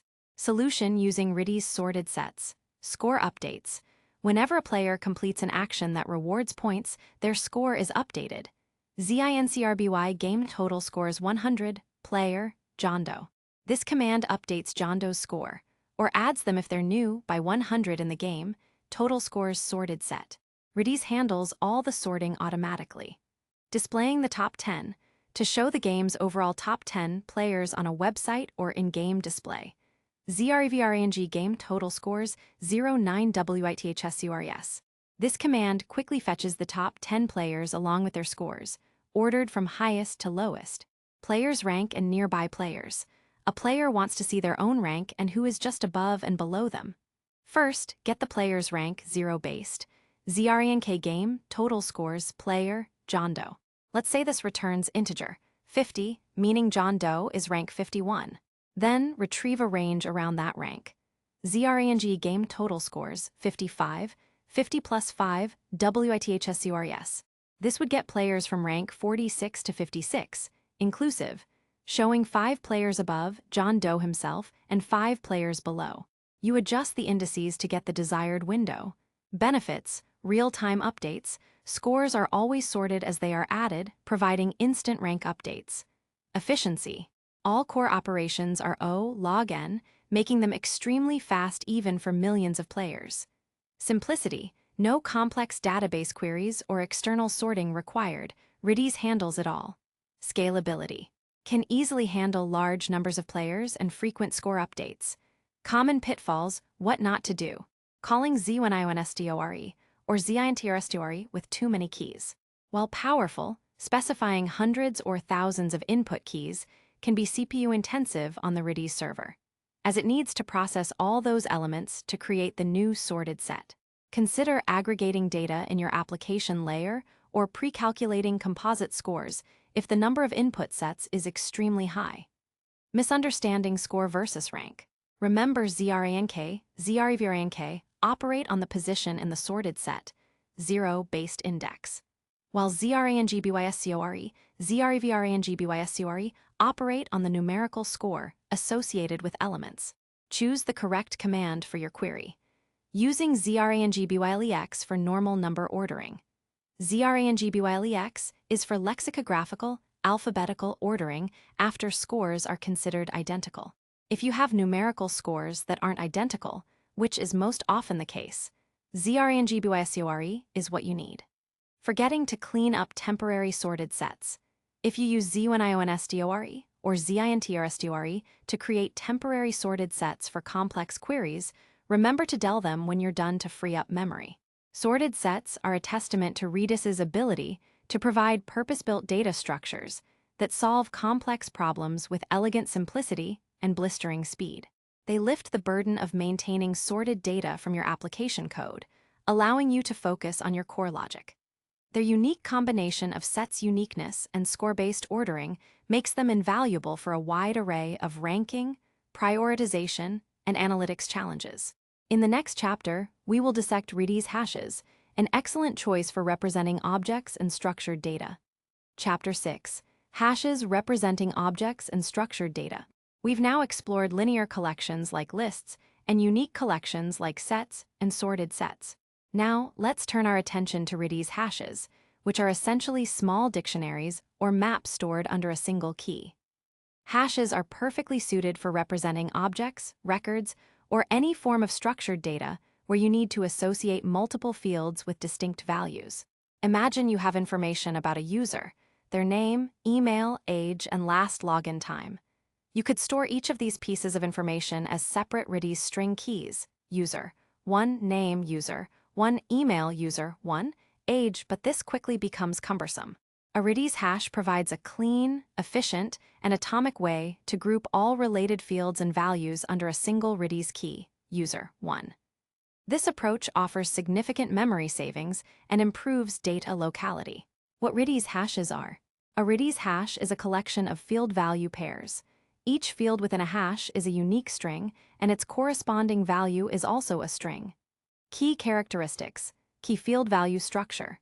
You access a hash through a main Redis key, e.g. user 1. Within that hash, you then specify a field, e.g. name, email, which maps to its value, e.g. Alice at example.com. Uniqueness of fields. Each field within a single hash must be unique. If you set a field that already exists, its value is simply updated. String values. Like all other Redis primitives, both the field names and their values are binary-safe strings. Analogy for hashes. Think of a physical file cabinet for a single entity, say, a user. The user's ID is the big label on the drawer. Inside that drawer, you have individual folders, fields meticulously labeled for name, email, age, etc. Each folder neatly contains the specific information, value for that single user. This is much more organized than having separate, unlabeled pieces of paper scattered across your desk for each detail. Basic operations. Setting, getting, and manipulating hash fields. HSET key field value, sets the value for the specified field in the hash stored at key. If key does not exist, a new hash is created. If field already exists, its value is updated. You can set multiple field value pairs in one command. HSET user, one id one name Alice, email alice@example.com, age 30. HGAT key field retrieves the value associated with the specified field in the hash stored at key, returns nil if the key or field does not exist. HGET user, one name Alice. HMSET key field value deprecated in Redis 4.0, use HSET instead for new code, but still widely supported. This command is kept here for historical context, sets multiple field value pairs in one command. HMGET key field retrieves the values of multiple fields from the hash stored at key, returns a list of values in the order of the requested fields, with nil for non-existent fields. HMGT user, one name email login status, Alice, alice@example.com, nil. HDEL key field deletes one or more fields from the hash stored at key, returns the number of fields actually removed. HDEL user, one age, integer 1. HLEN key returns the number of field value pairs in the hash. HLEN user, 1, integer, 3 id name email, retrieving all hash content. HKYS key returns a list of all field names in the hash. HVALS key returns a list of all values in the hash. HGTALL key returns a list of all field value pairs in the hash. The order is unspecified. Caution: for very large hashes, this command can be slow and consume significant network bandwidth and client memory. HGTALL user, 1 id, 1 name Alice, email alice@example.com. Incrementing hash fields. Similar to string INCRBY operations, hashes support atomic increments for numerical fields. HINCRBY key field increment increments the number stored at field in the hash stored at key by increment. If field does not exist, it's set to 0 before processing the increment. HSET product, 1 views 100. HINCRBY product, 1 views 1, integer, 101. HINCRBY FLOAT key field increment increments the floating point number stored at field in the hash stored at key by increment. HSET GameStats player scores, accuracy 0.95. HINCRBY FLOAT GameStats player scores, accuracy 0.01, 0.96. Other useful commands. HXISDS key field returns 1 if field exists in the hash, 0 otherwise. HSETNX key field value sets field to value in the hash only if field does not already exist, returns 1 if set, 0 otherwise. Internal representation, deep dive. Again, ziplist and hash table. Redis, again, uses different internal encodings for hashes to optimize for memory. For small hashes, it leverages the compact ziplist encoding. For larger or more complex ones, it switches to a hash table. Ziplist for small hashes. If a hash contains a small number of fields, configurable via hashmax ziplist entries in redis.conf, default 512 fields, and the length of both field names and their values are relatively small, configurable via hashmax ziplist value, default 64 bytes. Redis stores them contiguously in a zip list. Within the zip list, field value pairs are stored sequentially, e.g., field 1 name, field 1 value, field to name, field to value. Advantages: extreme memory efficiency and good cache locality. Disadvantages: operations involving searching for a field or inserting deleting in the middle can be ON because the zip list needs to be traversed linearly or elements shifted. However, for small hashes, this is negligible. Hash table for larger hashes. Once a hash exceeds the configured ziplist thresholds, either too many fields or fields values are too large, Redis automatically converts it to a standard hash table. This hash table uses 2 levels of hashing to reduce collisions, providing robust performance. Advantages: extremely fast average case performance for HGET, HSET, HDEL, and HEXISDS, typically 0.1. Disadvantages: higher memory overhead per field compared to a zip list due to the hash table's structure, pointers, hash entries. Conversion process. The conversion from ziplist to hash table is automatic and transparent. Once a hash object is promoted to a hash table, sometimes called dict or dictionary in Redis internals. It never converts back to a zip-list encoding, even if fields are deleted later, reducing its size below the threshold. This is because demoting back would be computationally expensive. Performance considerations. Most hash operations are O1, average case. HGET, HSET, HDEL, HEXISTS, HLEN, HINCRBY, HINCRBYFLOAT are all extremely fast on average. This means retrieving or setting a single field in a hash that has thousands of fields is still incredibly quick. Retrieving all fields values, HKEYS, HVALS, HGTALL, are O(n) time complexity, where n is the number of fields in the hash. For very large hashes, these operations can be slow and consume significant network bandwidth and client memory, just like SMEMBRS for sets and LRANGE for lists. Memory efficiency. Hashes are significantly more memory efficient than storing each field as a separate Redis string key. Consider a user with 10 fields. If each field is a separate string, you have 10 separate Redis keys, each with its own SDS overhead and dictionary entry overhead. If stored as a single hash, there's one main Redis key overhead, and then the hash internally uses either the compact zip list or a single hash table where field names and values are packed efficiently. This can lead to substantial memory savings, especially for objects with many small fields. Use cases and case studies. Storing user profiles object data, the most common and intuitive use. Store all user attributes in a single hash. HSET user, 123 name Bob, email bob@example.com, lastlegin, 2023 to 10 to 27. HMGT user, 123 name email. Product catalogs. Each product can be a hash, holding attributes like name, description, price, stock, etc. HSET product, SKU 456 name, wireless mouse, price 25.99 stock 100. HINCRBY product, SKU 456 stock -1, when an item is sold. Shopping carts, store individual cart items along with their quantities and other details. HSET user, 789, cart, itemid A, QTY, 2, price 10.00, itemid B, QTY, 1, price 25.00. Alternatively, each item in the cart could be an additional nested hash if more complex attributes were needed per item. Game state, store the current state of a complex game object or player. HSET game, match, 1, player, John Doe Health 100 Energy 80 Last Move N. Case study, representing and managing user session data. Problem, in a web application, you need to store and quickly retrieve various pieces of information about a logged-in user session, such as their user ID, roles, last activity timestamp, and specific preferences. This data needs to be easily updatable, retrieved quickly, often partially, memory efficient for potentially millions of active sessions, able to expire automatically. Solution using Redis hashes. Session key.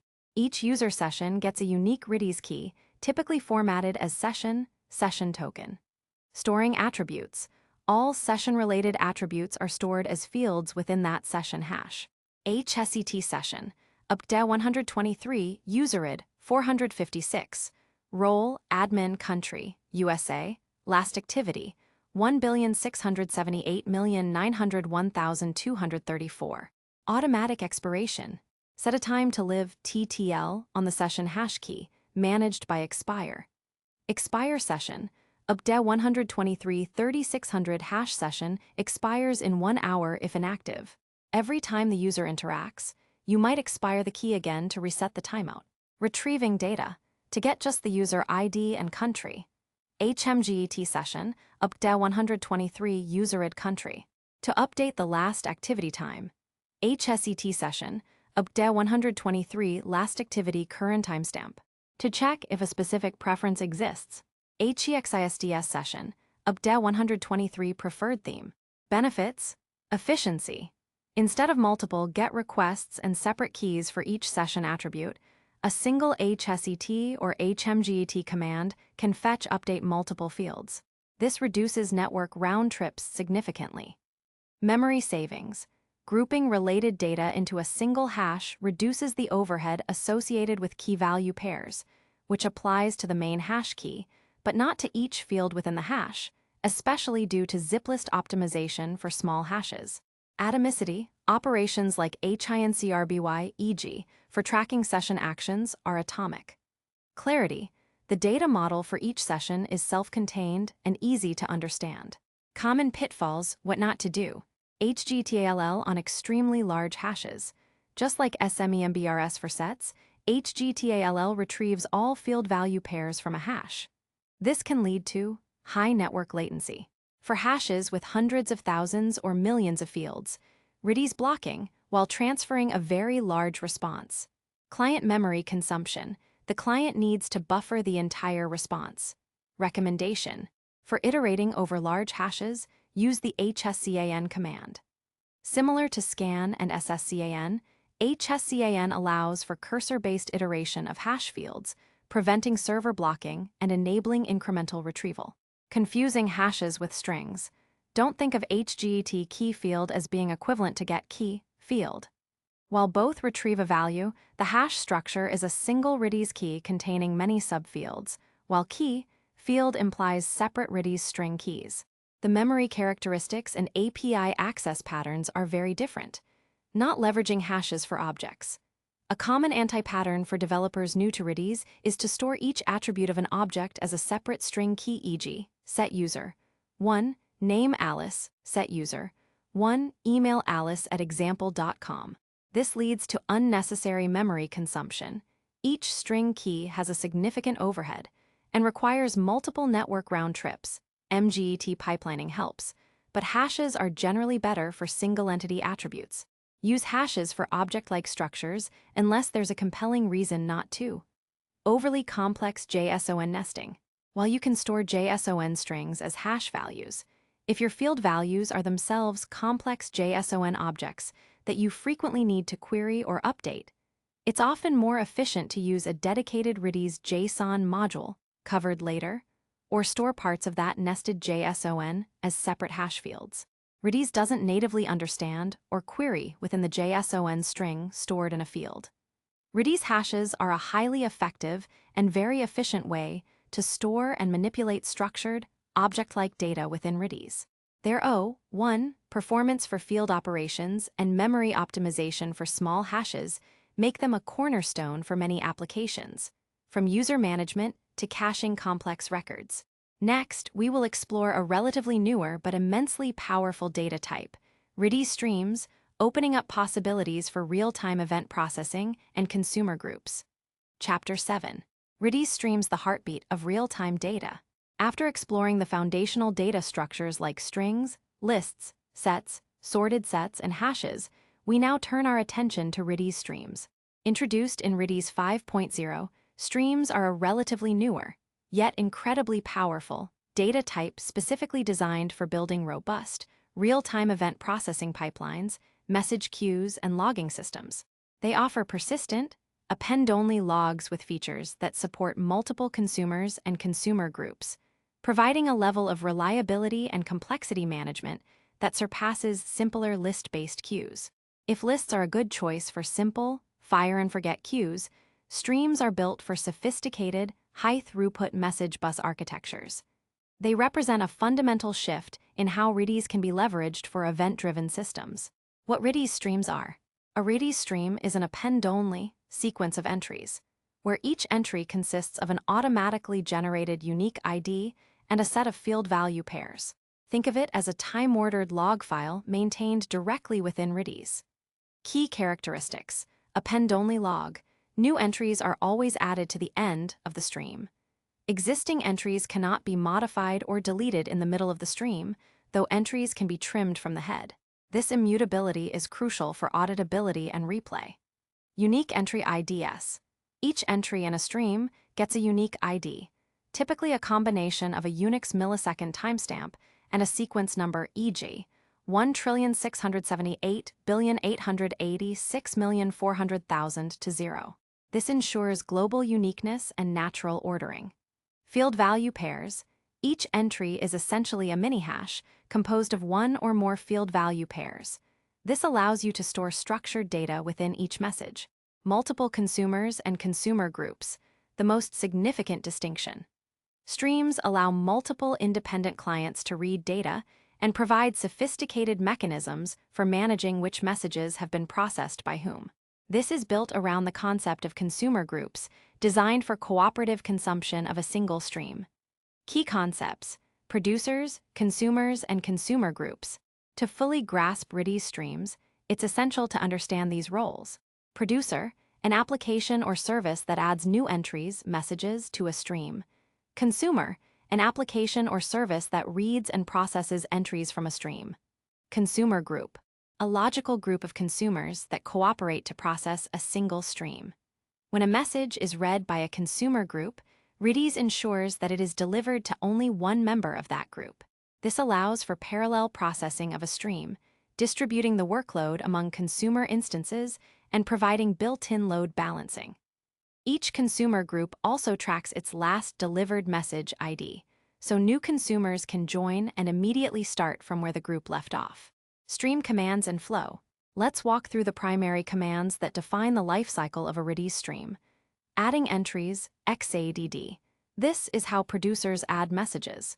You specify the stream key, the entry ID, and one or more field value pairs.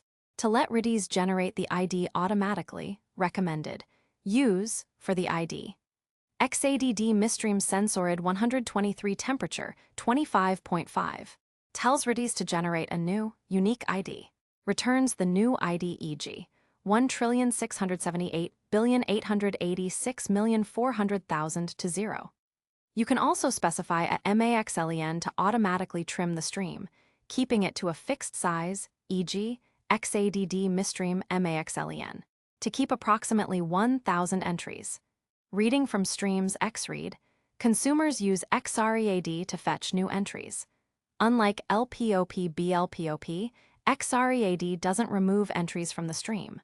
It just reads a segment, allowing multiple consumers to read the same portion of the stream, if not using consumer groups. Xread count 10, sdrams misstream 0.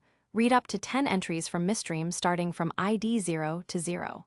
The second ID to xread, 0 in the example, is the ID from which you want to start reading.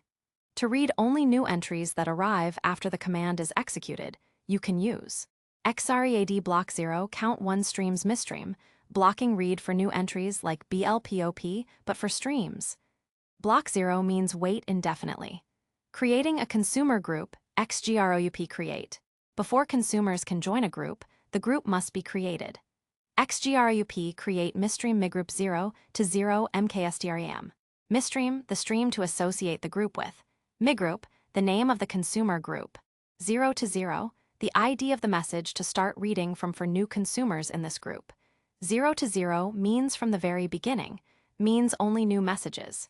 mksdram. Optional, creates the stream if it doesn't already exist. Reading with a consumer group, xreadgroup. This is how consumers within a group read messages cooperatively. xreadgroup group, migroup myconsumer count 1 streams misstream. Group migroup myconsumer specifies the group name and the unique consumer name within that group. Count 1, fetch 1 message. Streams misstream. Read from misstream. The symbol is crucial. It means, give me the next message that has never been delivered to any consumer in this group before. When a consumer in a group reads a message, Redis marks it as pending for that specific consumer. Acknowledging messages, xack. After a consumer successfully processes a message, it must acknowledge it. This tells Redis that the message has been handled and no longer needs to be tracked as pending for that consumer. Xack misstream migroup 1,678,886,400,000 to 0. Acknowledge processing of the entry with this ID. Inspecting pending messages, xbnding. This command shows which messages have been delivered to a consumer group but not yet acknowledged. Useful for debugging and understanding workload distribution. xbnding misstream migroup. xbnding misstream migroup. Plus 10 myconsumer, detailed information for a specific consumer. Claiming ownership, xclam. If a consumer crashes or gets stuck, its pending messages will never be acknowledged. Scalable allows another consumer, or a monitoring process, to claim these pending messages, assigning them to itself for processing. This is vital for fault tolerance. Scalable misstream migroup minu consumer 1001,678,886,400,000 to 0. Minu consumer, the consumer taking ownership. 1000, minimum idle time, ms, for a message to be claimed, prevent stealing active messages. 1,678,886,400,000 to 0. The ID of the message being claimed. Getting stream info, XINFO stream misstream, provides details about the stream itself, length, first last entry ID, number of consumer groups. XINFO GROUPS misstream lists all consumer groups associated with the stream. XINFO consumers misstream migroup lists consumers within a specific group. Internal representation, deep dive. The RAX tree. Underneath the hood, Redis streams are powered by a specialized data structure called a radix tree, often referred to as a RAX tree in Redis's implementation. A radix tree is a space-optimized tree data structure used for efficient prefix searching and ordered key retrieval. In the context of streams, the keys in the RAX tree are the unique stream entry IDs, e.g., 1,678,886,400,000 to 0, which are lexicographically sortable. Each node in the RAX tree points to a block of stream entries, often implemented as a list pack for compact storage of the field value pairs within an entry. Advantages of using a RAX tree for streams. Efficient range queries. Because IDs are sorted and stored in a tree, searching for entries within a specific ID range, e.g., XRANGE, is highly optimized. Fast appending. Adding new entries means inserting at the lexicographical end of the tree, which is typically very fast. Memory efficiency. Radix trees are generally memory efficient due to prefix compression techniques. Log n for most operations. Operations like adding, reading by ID, or seeking within the stream are often logarithmic in complexity, leading to excellent performance even for very long streams. Persistence and durability. Redis streams inherit Redis's persistence mechanisms. If you have RDB snapshots or AOF logging enabled, highly recommended for mission-critical streams, your stream data and the state of your consumer groups, last delivered IDs, pending messages, will be persisted to disk. This means that even if your Redis server restarts, the stream history and consumer group progress are preserved, ensuring no message loss and allowing consumers to resume exactly where they left off. Advantages over lists as queues. While lists can serve as basic queues, streams offer significant advantages for more robust, scalable, and fault-tolerant message processing. Message history replayability. Streams retain messages even after they are read, allowing new consumers to start from the beginning or a specific point and enabling reprocessing if needed. Lists remove messages once LPOP'd. Consumer groups, built-in load balancing and shared stream processing. Multiple consumers can cooperatively read from the same logical queue without complex client-side coordination. Message acknowledgement and pending entry list, PEL. Explicitly track which messages have been delivered but not yet processed or acknowledged, facilitating recovery from consumer failures and preventing message loss. Fault tolerance, XCLAM. Mechanisms to reassign stuck messages from failed consumers to healthy ones. Multiple independent consumers. XREAD allows different, independent consumers to read the same stream from different points without interfering with each other's progress. Use cases and case studies. Message queues with consumer groups. Building distributed, scalable messaging systems where multiple application instances need to process the same stream of events cooperatively. Real-time data ingestion and processing. Ingesting data from IoT sensors, application logs, or financial tickers, and then processing them through various stages. Event sourcing. Storing a chronological, immutable log of all key events in an application, allowing reconstruction of application state at any point in time. Activity feeds. More robust than lists as multiple different views, e.g., a friend's activity feed and a global activity feed, can consume the same underlying stream differently. Case study: building a robust IoT sensor data processing pipeline. Problem: you have thousands of IoT sensors continuously sending temperature and humidity readings. You need to ingest all readings reliably, process them in real time, e.g., alert if temperature exceeds a threshold, store them for historical analysis. Ensure that even if a processing service goes down, no data is lost or reprocessed incorrectly.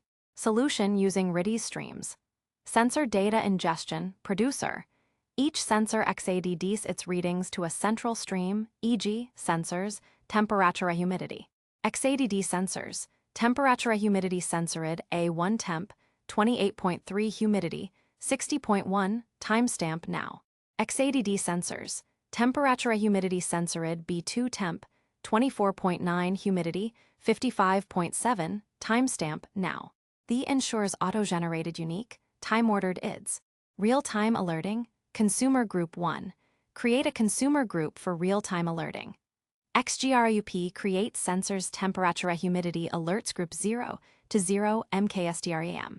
Multiple instances of an alerting service. Join alerts group as consumers, e.g., Consumer Alert 1, Consumer Alert 2. Each instance continuously XREADGROUPs messages. XREADGROUP group, alerts group Consumer Alert 1 count 1 stream sensors. Temperature humidity when an instance receives a message, it checks temp and humidity fields.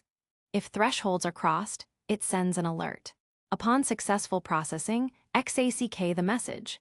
XACK sensors, temperature humidity alerts group message aid. Fault tolerance. If Consumer Alert 1 crashes, its pending messages can be picked up by Consumer Alert 2 using XCLAIM. Historical storage, Consumer Group 2. Create another independent consumer group. XGROUP create sensors temperature humidity storage group 0 to 0. Multiple instances of a storage service join storage group. These instances read messages using XREADGROUP and store them in a persistent data store like a time series database or S3. They XACK messages upon successful storage. Benefits: reliable ingestion. Data is durably stored in Redis even if consumers are down. Decoupling. Sensors only know about Redis. Alerting and storage services are fully decoupled. Scalability. Easily scale processing by adding more instances to either consumer group. Load balancing.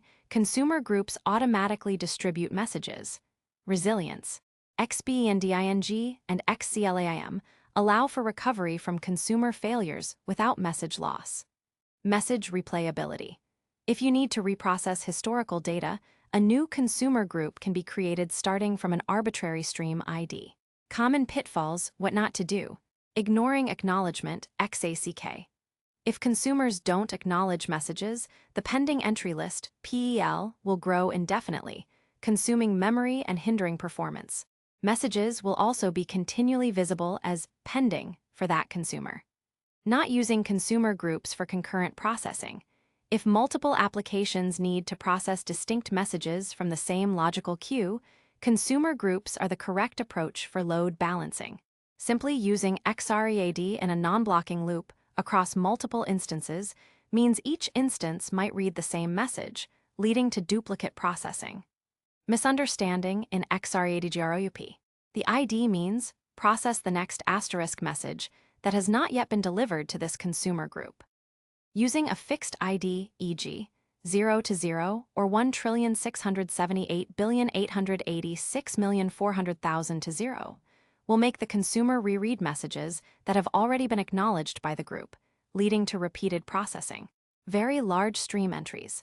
While each entry can be a hash of field value pairs, avoid storing extremely large strings or binary data within individual stream entries. This can increase memory usage and network latency. Consider storing references, e.g., S3 URLs instead.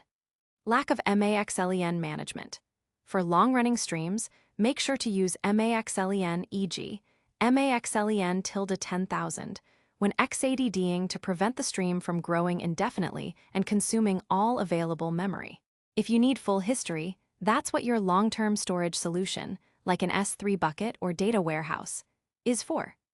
Redis streams are a mature and powerful addition to the Redis ecosystem, offering a robust, high-performance solution for message queuing, event sourcing, and real-time data pipelines. They are a significant step up from simpler list-based queues for any application requiring reliability, fault tolerance, and scalable distributed processing. In the next chapter, we'll shift gears to explore Redis geospatial indexes, discovering how Redis can efficiently manage and query location-based data. Chapter 8. Geospatial Indexes, Location, Location, Location. In our increasingly connected world, location data has become profoundly important.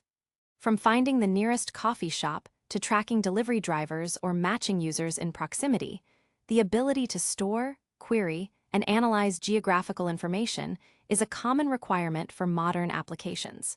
Traditionally, this might involve specialized geospatial databases or complex calculations within your application. Redis, with its geospatial index capabilities, offers a remarkably simple and lightning-fast solution for managing and querying points on Earth. Redis geospatial indexes allow you to store longitude and latitude coordinates along with a string member name and then query them for proximity. This means you can ask questions like, which pizza restaurants are within 5 kilometers of my current location? And get an almost instantaneous answer. How it works deep dive, geohash and sorted sets. The power of Redis's geospatial features lies in a clever combination of an existing algorithm called geohash and Redis's incredibly efficient sorted sets. The geohash algorithm, geolocation coordinates, latitude and longitude, are typically represented as 2 floating point numbers. Querying traditional databases for points within a radius can be computationally intensive as it involves square roots and other mathematical operations. The geohash algorithm solves this by encoding a pair of latitude and longitude coordinates into a single string or integer. This encoding isn't just arbitrary, it has a crucial property. Locations that are geographically close to each other will have similar geohash prefixes. Imagine the Earth's surface divided into a grid. Each square in the grid can be represented by a unique geohash. As you get more precise, longer geohash strings, the squares get smaller. A key insight is that all points within a single geohash grid cell will share the same geohash prefix. The power of proximity. This property allows geographical proximity to be translated into string or integer similarity. If 2 points have the same geohash, they are very close. If they share a long geohash prefix, they are also close. This effectively turns a 2D spatial search into a 1D range search. Integration with sorted sets. Redis takes the integer representation of the geohash for each point you add. Then, it stores these points as members within a standard Redis sorted set. The score of each member in the sorted set is precisely its geohash integer. This perfectly leverages the sorted set's underlying skip list data structure, discussed in Chapter 5. The skip list is highly optimized for logarithmic time lookups and range queries. Putting it together, when you ask Redis for all points within a certain radius, Redis doesn't iterate through every single point. Instead, it calculates the geohash of the center point of your search, determines which surrounding geohash grid cells, including the center one, could potentially overlap with your search radius. Since a circle doesn't perfectly align with square grids, it'll effectively search a few surrounding squares. Converts these relevant geohash grid cells into score ranges. Performs efficient ZRANG-BYSCORE operations on the internal sorted set, using those score ranges, geohash integer ranges. Filters the retrieved candidates to ensure they fall precisely within the requested circular radius, as geohash squares are approximations. This elegant design means that geospatial queries benefit directly from the same blazing fast performance characteristics that make sorted sets so powerful for leaderboards. Basic operations. Storing and querying locations.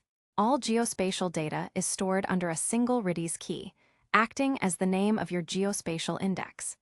GEOADD key, longitude latitude member, longitude latitude member, adds one or more geospatial items, members, to the specified key. Longitude and latitude are floating point numbers. Longitude must be between -180 and 180.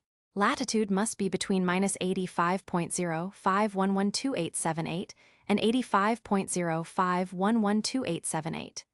GEOADD locations -122.41, 28.3.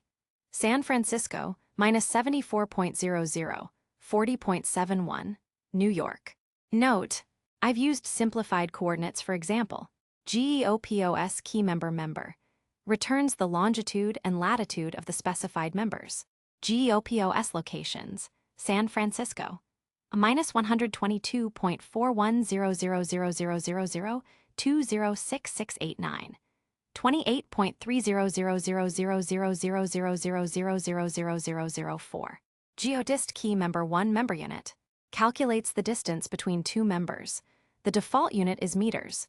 You can specify m meters, km kilometers, mi miles, or ft feet.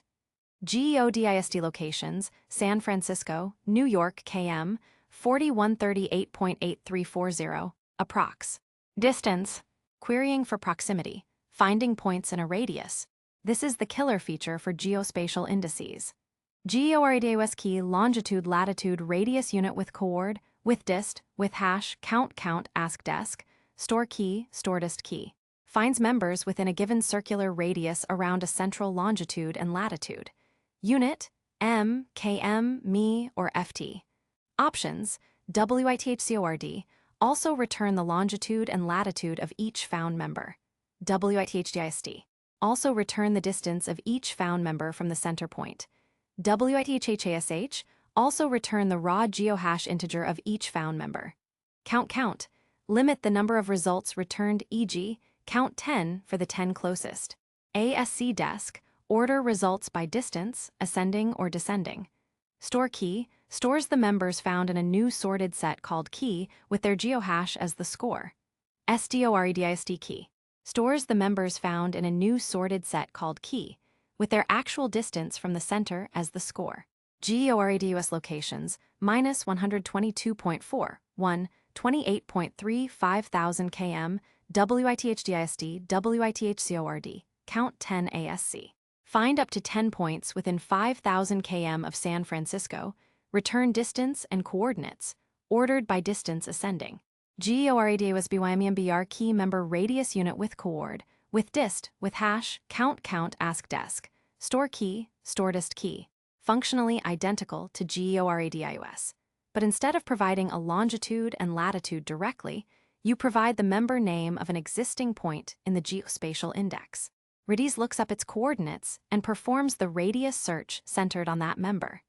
GEORADUS BYMBR locations, San Francisco, 100 km WITHDIST. Find locations within 100 km of San Francisco, returning their distance. Performance considerations. O log n plus m for radius searches. Just like sorted sets, adding or deleting points is O log n due to the underlying skip list. The GEORADIUS BYMBR commands are O log n plus m, where n is the number of items in the geo index and m is the number of items returned. This makes them incredibly fast even for large datasets. Server-side computation. All distance calculations and range queries happen directly on the Redis server, minimizing network round trips and offloading work from your application. Memory usage. Geospatial indexes are memory efficient as they leverage the compact storage of sorted sets. Each point adds a small overhead beyond the coordinates and member name. Use cases and case studies. Location-based services, LBS, finding nearby points of interest.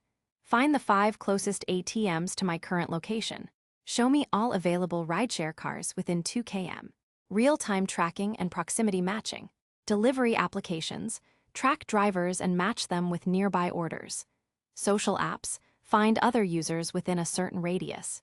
Geofencing, basic, determine if a user or device is entering or exiting a predefined circular area. Asset tracking, monitoring the location of movable assets, e.g., rental scooters, shipping containers. Case study, finding nearby delivery drivers for a food delivery app. Problem, a customer places an order, and the food delivery app needs to quickly identify available delivery drivers who are within a reasonable distance, e.g., 5 kilometers, of the restaurant. Solution using Redis geospatial indexes. Driver location indexing. As drivers log in and update their location via their app, their current GPS coordinates are pushed to Redis. A single geospatial index, say delivery drivers, stores all active drivers. GEO80D delivery drivers driver longitude, driver latitude, driver, ID 123. This is done continuously, perhaps every 10 to 30 seconds, or whenever the driver's location changes significantly. Customer order matching. When a customer places an order, the system gets the restaurant's coordinates. It then queries Redis for nearby drivers. GEORADIUS delivery drivers, restaurant longitude, restaurant latitude, 5 km WITHDISD, count 20 ASC. This fetches up to 20 drivers within 5 km, returning their distance, sorted by closest first. Assignment. The application then processes this list of drivers, checking their availability, which might be stored in another Redis key, like a hash or string, and assigns the order to the most suitable driver. Benefits. Speed. The matching process is incredibly fast, allowing for near-instantaneous assignments even with many thousands of concurrent drivers and orders. Scalability. Redis efficiently handles a large number of geospatial points and queries concurrently. Simplicity. No need for complex external geospatial libraries or full-fledged GIS systems for this common use case. All done within Redis. Limitations. While powerful, Redis geospatial indexes are not a full-fledged geographic information system, GIS. They have specific limitations. Only point data. Redis geospatial commands only handle point data, latitude, longitude. They do not support more complex geometries like lines, polygons, or multi-polygons. Simple circular radii. Proximity searches are limited to circular radii. You cannot query for points within arbitrary shapes, e.g., a specific city boundary polygon. No complex spatial analysis. Redis does not offer spatial joins, shortest path calculations, routing, or other advanced GIS functionalities. If your application requires sophisticated GIS features, you'll likely need a dedicated geospatial database, e.g., PostGIS, MongoDB with geospatial indexes. Accuracy considerations. While GeoHash is efficient, the translation from a curved Earth to square grid cells introduces minor edge case inaccuracies. For extreme precision in distances or very large radii queries that span multiple GeoHash grid boundaries, the final distance calculation for WITHDISD is precise, but the initial filtering by GeoHash cells might fetch a slightly larger candidate set than strictly necessary. Common pitfalls, what not to do. Ignoring units. Always be mindful of the unit parameter, m, km, mi, ft, in GEODISD and GEORADIUS, GEORADIUS-BR.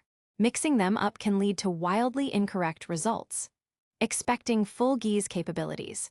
Don't try to use Redis for complex routing algorithms, polygon intersections, or map rendering. It's not designed for that. Understand its specific strengths, fast point storage, and radius searches.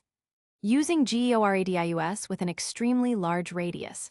While technically possible, requesting a radius that covers half a continent with GEORADIUS will return a massive result set.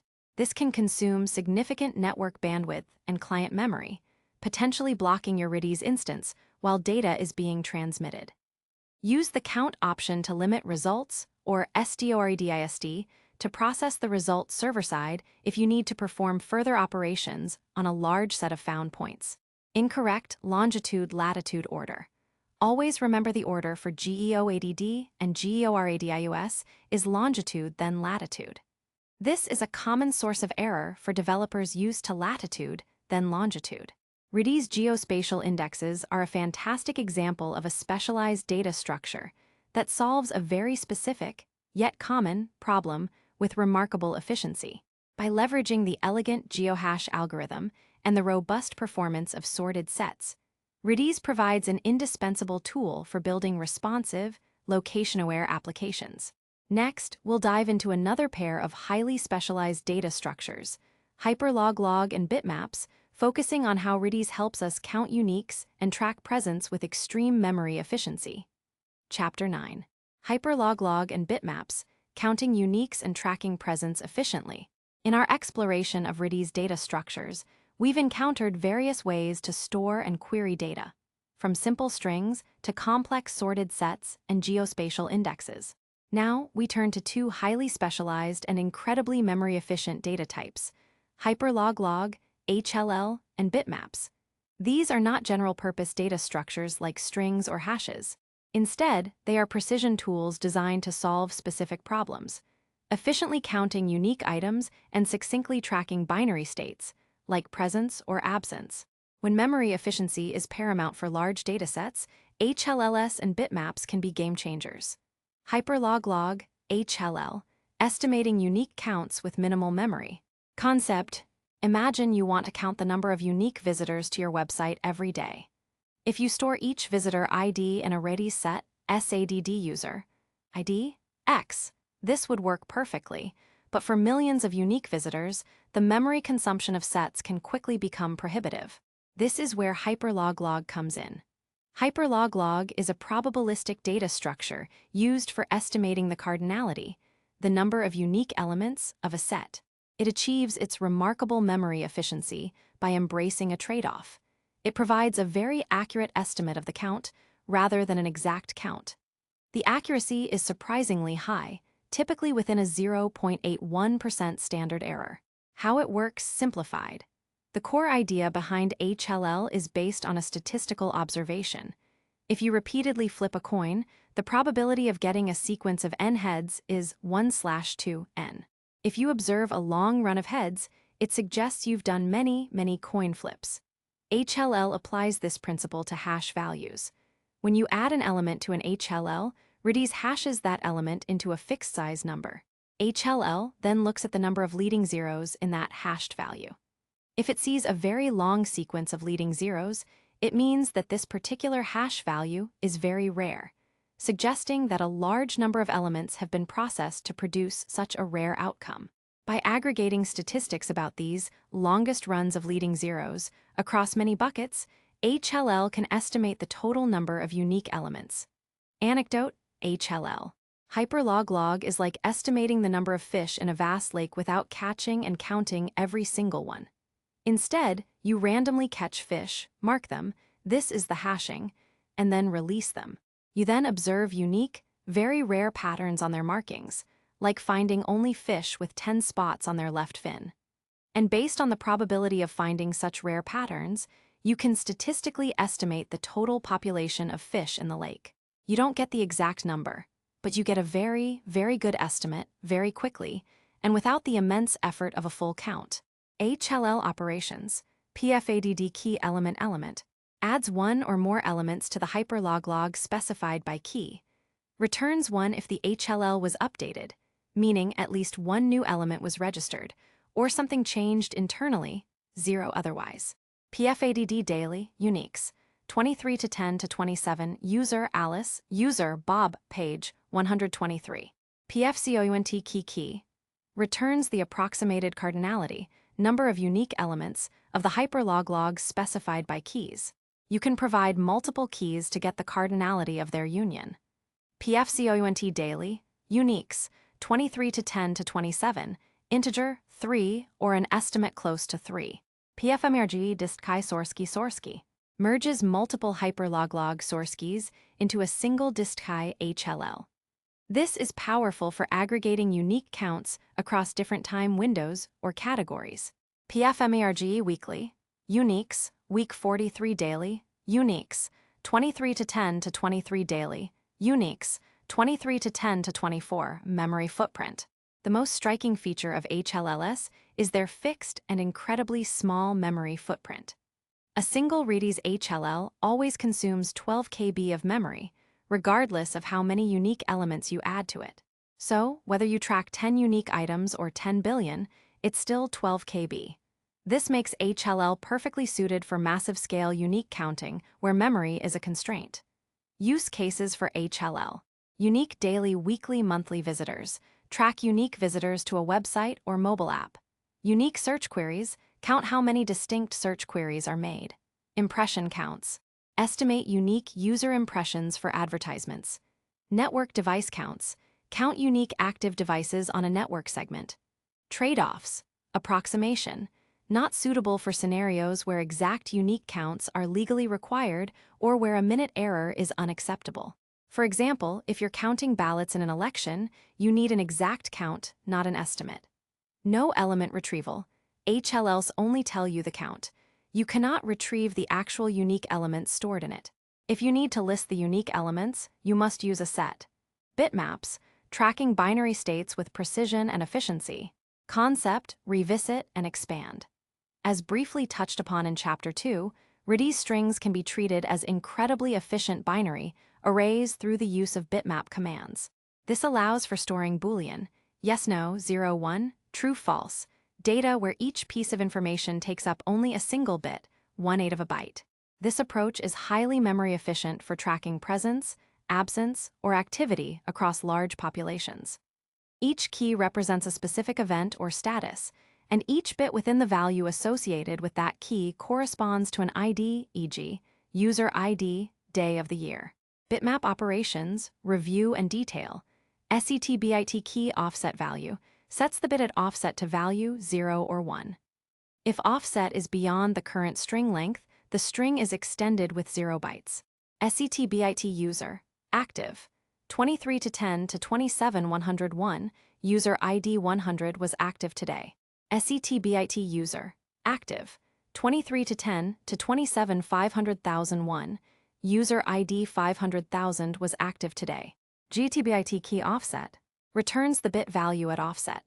GETBIT user, active.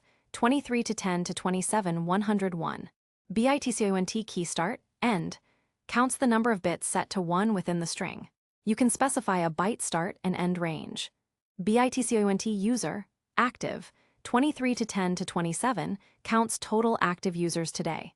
BITOP operation diskai key performs bitwise operations and OR XOR not on multiple keys and stores the result in a diskai. BITOP and active users, both days active, users, day 1 active, users, day 2, find users active on both day 1 and day 2. BITOP or active, users n-a-day active, users, day 1 active, users, day 2, find users active on either day 1 or day 2. BITPOS key bit start end, finds the position of the first bit 0 or 1 in a string. Useful for finding the first available ID or the length of a run of bits. Memory efficiency of bitmaps. Bitmaps are incredibly space efficient. To track 1 million users' login status for a day, you need 1 million bits. This translates to 1 million/8 equals 125,000 bytes, or approximately 122 KB. Compare this to storing 1 million user IDs in a set, which could weigh in at several megabytes or even tens of megabytes depending on ID length. Use cases for bitmaps. User attendance presence. Track if a user was online on a given day, week, month. SETBIT logins. 20,231,027, user ID 1. Login streaks. Count the number of consecutive days a user has logged in. You keep bitmaps for each day. To check a streak, BITOP and the bitmaps for consecutive days. Feature flags A/B test cohorts. Assign users to different test groups. SETBIT a B-test group A, user ID 1. Cohort analysis. Combine user activity patterns, e.g., users who visited page X and downloaded file Y. Resource availability. Track which resources, e.g., seats in a cinema, items in a warehouse, are available or taken based on their ID. Anecdote bitmaps. Imagine a large school with thousands of students. For attendance, instead of calling out each name and marking, present, on a big form, a highly efficient system assigns each student a unique number. Then, for each day, there's a long scroll of paper marked with tiny squares. If student 123 is present, you put a tiny check mark, a 1 in square 123. If they're absent, you leave it blank, a 0. To count total attendance, you just count all the check marks. To know who is present on Tuesday and Wednesday, you hold up the two scrolls and only count the check marks that align. It's incredibly compact and fast. Comparison. When to use bits versus HLLVs. Sets for uniques or presence. Feature/use case hyperlog HLL bitmap sets. Goal question estimate unique count. Track binary state 0, 1. For IDS exact unique items, set operations. Accuracy approximate, 0.81% error. Exact. Memory usage fixed 12 KB very compact, 1 bit per entity. Can be large, many bytes per entity. Store data no. Just the internal state yes, 0 or 1 at an offset. Yes, each element stored. Retrieve elements no, only the count. Yes, check specific bit. Yes, retrieve all elements. Scan. Set operations, PFMERGE for union BITOP for AND. Or XOR, not Sinter, SUNION, SDIFF. Best for massive scale unique counting, where approximation is acceptable. Large collections of sparse Boolean flags where memory is critical. Exact unique counts, membership checks, fast set algebra. Case study, tracking website user engagement metrics. Problem, you need to efficiently track the number of unique users who visited your website today, the number of unique users who clicked like on any article today, the number of users who were active on both yesterday and today, the number of users who have signed up for your newsletter but not clicked on a specific campaign link. All these operations need to be very fast and memory efficient as your user base is large. Solution using HLL and bitmaps. Unique daily visitors HLL. When a user visits, add their unique ID to a daily HLL. PFADD daily, unique, visitors, 2023 to 10 to 27, user ID, ABC. To get the count, PFCONT daily, unique, visitors, 2023 to 10 to 27. Unique likes today HLL, when a user clicks like. PFADD daily, unique likes, 2023 to 10 to 27, user ID, ABC. To get the count, PFCONT daily, unique likes, 2023 to 10 to 27. Users active both yesterday and today, bitmaps. When a user is active, e.g., logs in or performs an action, set their bit in a daily bitmap. Assuming user IDs are integers, used as offsets. SETBIT daily, active, users, 2023 to 10 to 26, user id 1. SETBIT daily, active, users, 2023 to 10 to 27, user id 1. To find users active on both days. BITOP and users. Active, yesterday and today daily, active, users, 2023 to 10 to 26 daily, active, users, 2023 to 10 to 27. Then, to get their count. BITONT users, active, yesterday and Todd. Newsletter signups but no campaign clicks, bitmaps. Maintain a bitmap for newsletter signups. SETBIT newsletter, subscribers user id 1. Maintain a bitmap for campaign link clicks. SETBIT campaign, clicks, 2023 Q4 user id 1. To find subscribers who didn't click, conceptually A and not B. BITOP not temp not clickhead campaign, clicks, 2023 Q4. BITOP and newsletter, not campaign click newsletter, subscribers temp, not clickhead campaign. Then, BITCONT newsletter, not campaign click. Benefits, extreme memory efficiency, handles massive user bases for these specific metrics without excessive memory consumption. Blazing fast. Operations are O1 for HLL, amortized, or proportional to the number of bits bytes for bitmaps, ensuring fast responses even with large datasets. Real-time analytics enables near-instant aggregation of these critical engagement metrics. Common pitfalls, what not to do. Using HLL for exact counts. Never use hyperlog if your application requires an absolutely precise, exact unique count. Always remember it's an estimate. Expecting to retrieve elements from HLL is a black box for counting. You cannot ask an HLL which elements it has seen. Large offset with SETBIT on new keys. If you SETBIT on a key at a very high offset, e.g., SETBIT mybitmap 1,000,000,001, Redis will allocate a string large enough to contain that bit. This can immediately consume a lot of memory, even if only one bit is set. 1 billion bits equals 125 MB. This is by design, but can be a surprise. Treating BITPOS as a general search. BITPOS is meant for finding the first occurrence of a 0 or 1 bit. It's not a general-purpose search tool for arbitrary patterns. Over-reliance on BITOP, not on long bitmaps. The not operation in BITOP takes the complement of every bit up to the maximum offset. If you have setbit user, presence 100 million one, and then bitop not Mikey user. Presence, Mikey will become a massive bitmap with a 1 at almost every position up to 100 million, except asterisk 100 million. This can be very memory intensive. Often, you want to AND with an existing population bitmap instead of a full NOT. Hyperlog and bitmaps are powerful, specialized tools in the Redis arsenal. They cater to scenarios where data volume is high and memory is a precious resource, allowing for highly efficient, probabilistic, HLL, or precise bitmaps, counting and tracking of unique or binary states. These unique data structures demonstrate Redis's innovative approach to solving real-world data challenges. In the next chapter, we'll shift our focus to optimizing operations and performance through techniques like pipelining, transactions, and Lua scripting. Chapter 10, Performance Unleashed Pipelining, Transactions, and Scripting. Redis is inherently fast due to its in-memory nature and single-threaded event loop. However, to truly unleash its full potential and achieve maximum throughput in a networked environment, understanding and employing advanced performance techniques is crucial.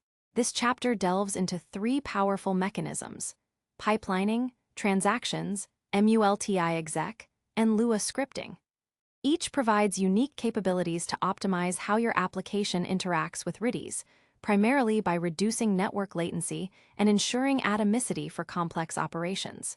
The network latency problem. Even with Redis's incredible speed, the fundamental limitation in a client-server architecture is the network round-trip time, RTT. Every command you send to Redis incurs this latency. If your application sends commands one by one, waiting for a response before sending the next, you're severely bottlenecked by RTT, not by Redis's processing speed. Imagine a user updating their profile. This might involve HSCT user, 123 name, new name. HSCT user, 123 email, new at example.com. SADD user, 123, groups admins. INCR analytics, profile updates. If each of these is a separate network request, you incur 4 times the network RTT. This easily dominates the actual processing time within Redis. Pipelining, sending commands in batches. Pipelining is Redis's answer to the network latency problem. It allows a client to send multiple commands to the server without waiting for the response to each command. Redis then processes these commands in order and replies with all the responses in a single batch. How it works. The client buffers multiple commands locally. These buffered commands are sent to Redis in a single TCP packet or very few packets. Redis executes all the commands in the order they were received. Redis buffers all the responses. Redis sends all the responses back to the client in a single TCP packet. The client reads all the responses. Analogy: pipelining is like sending a combined grocery list to the store instead of sending individual text messages for each item and waiting for a confirmation before sending the next one. You send your full list, and the store sends back all your groceries in one delivery. Benefits: significantly reduces RTT overhead. This is the primary benefit. You pay for 1 RTT instead of n RTTs for n commands. This can lead to dramatic throughput gains, often orders of magnitude improvement. Increased throughput. By keeping the network connection busy, you maximize the utilization of both the client and server resources. Simple to implement. Most Redis client libraries provide straightforward ways to use pipelining. When to use pipelining? When you have a batch of independent commands that you need to execute and you want their responses back quickly. When a single client needs to achieve high throughput on a single Redis instance. Important note: while pipelining sends commands in a batch and receives responses in a batch, it does not guarantee atomicity. If a network error occurs during the request or response phase, some commands might have been processed by Redis and others not. If your batch of commands needs to be treated as a single, all-or-nothing unit, you need Redis transactions. Transactions, multi-exec, atomicity guaranteed. Redis transactions allow you to group a sequence of commands into a single, atomic operation. All commands within a multi-exec block are executed sequentially and exclusively, meaning no other client's commands can interrupt or interleave with them. How it works. MULTI marks the beginning of a transaction. Redis starts buffering all subsequent commands. Commands: all commands sent between MULTI and exec are queued. Redis doesn't execute them immediately, but rather replies with queued for each command. Exec triggers the execution of all queued commands. If exec is called, all commands in the queue are guaranteed to be executed. If a client disconnects or a discard command is called before exec, no commands are executed. Discard aborts the transaction, clearing the command queue. Example: MULTI HSCT user 123 name new name. HSCT user 123 email new@example.com. SADD user 123 groups admins. INCR analytics profile updates. Exec. Upon exec, all 4 commands are sent to Redis, executed as a single, uninterrupted unit, and all their results are returned in an array. Benefits: atomicity. All commands in the transaction are either processed completely or not at all. This protects against partial updates or race conditions when multiple clients modify related data. Isolation. No other client's commands can run in between the commands of a transaction. Optimistic locking with watch. Transactions can be made conditional using the watch command. Watch allows you to monitor one or more keys. If any of the watched keys are modified by another client between the watch command and the exec command, the transaction will be aborted. Example with watch: implementing a distributed increment if not greater than n counter. Watch myCounter. Get current value, first transaction attempt. Get myCounter. Assume client gets 5. Client-side logic: if 510 proceed. MULTI INCR myCounter. Exec. If myCounter was modified by another client after watch and before exec, exec will return nil, indicating the transaction failed. The client can then retry. Limitations of Redis transactions: no rollback on application logic errors. Redis transactions are not like SQL transactions. They only guarantee atomicity at the Redis command level. If you queue a command that has a syntax error, Redis will detect it and reject the entire transaction. However, if a command is syntactically valid but logically incorrect, e.g., trying to INCR a non-integer string, Redis processes it but handles the error per command within the transaction's result array. The rest of the transaction still executes. There's no automatic rollback for application-level logic failures. No conditional logic within transaction block. You cannot have if-else logic or loops directly embedded within a MULTI exec block. All commands are just queued. For more complex server-side logic, you need Lua scripting. Lua scripting, server-side logic and ultimate atomicity. Redis supports executing server-side scripts written in Lua. This is the most powerful way to combine multiple Redis commands into a single, atomic operation, offering advanced capabilities not found in simple MULTI exec or pipelining. How it works: you send a Lua script to Redis using the eval command. Redis executes the script directly on the server. All commands within the Lua script are executed atomically. No other client's commands can interleave with the script's execution. Redis returns the script's final return value to the client. Example: atomic increment if greater than 0. Keys1 is the key for the counter. argv1 is the increment value. Local current value equals number. Redis.call get keys1. If current value and current value 0, then return Redis.call increby keys1 argv1. Else return nil. And executing from client. eval local current value equals number. Redis.call get keys1. If current value and current value 0, then return Redis.call increby keys1 argv1. Else return nil end 1 myCounter 1. eval script numkeys key 1 key 2. arg1 arg2 1 refers to numkeys, the number of keys your script will use. Redis uses this for clustering. myCounter, the actual key keys1 in the script. 1, the increment value argv1 in the script. Benefits: ultimate atomicity. A Lua script runs as a single, uninterrupted transaction on the Redis server. No other commands can interfere during its execution. This is stronger than MULTI exec because it guarantees atomicity even if the client disconnects mid-script, though the script wouldn't return a value. Reduction in network round trips. Many commands can be encapsulated in a single script, executed server-side, reducing latency. Complex server-side logic. You can implement conditional logic, loops, and custom Redis functions that are not possible with standard transactions. New atomic commands. Effectively, you're extending Redis's command set with your own custom atomic operations. Optimization with EVALSHA. Sending long Lua scripts repeatedly can be inefficient. Redis allows you to cache scripts on the server. Script load script. Sends the script to Redis and returns a unique SHA-1 digest of the script. EVALSHA SHA-1 digest numkeys. Execute the cached script using its SHA-1 digest. Much shorter data transfer. Caveats of Lua scripting, blocking the server.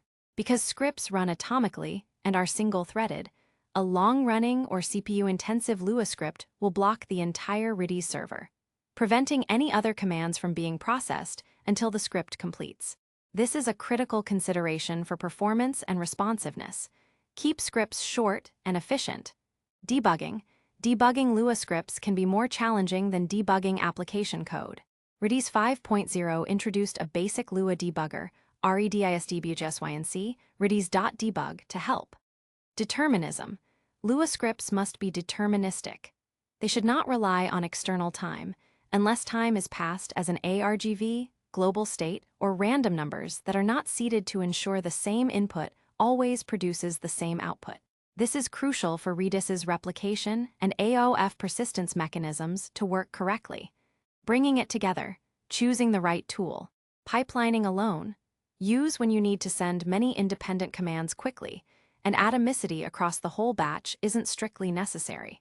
Aim for maximum throughput. Example, batch inserting website analytics events into a list. Transactions, multi-exec.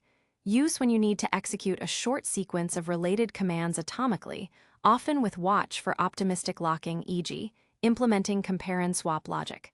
Avoid complex conditional logic. Example, atomically decrementing an item's stock and adding the item to a user's cart. Lua scripting. Use for the most complex scenarios requiring server-side conditional logic, loops, or custom atomic operations. Ideal for creating new commands that combine multiple steps into one. Always prioritize short, efficient scripts. Example, implementing a custom, atomic rate limiter that checks a counter, conditionally increments, and calculates remaining allowance in one go.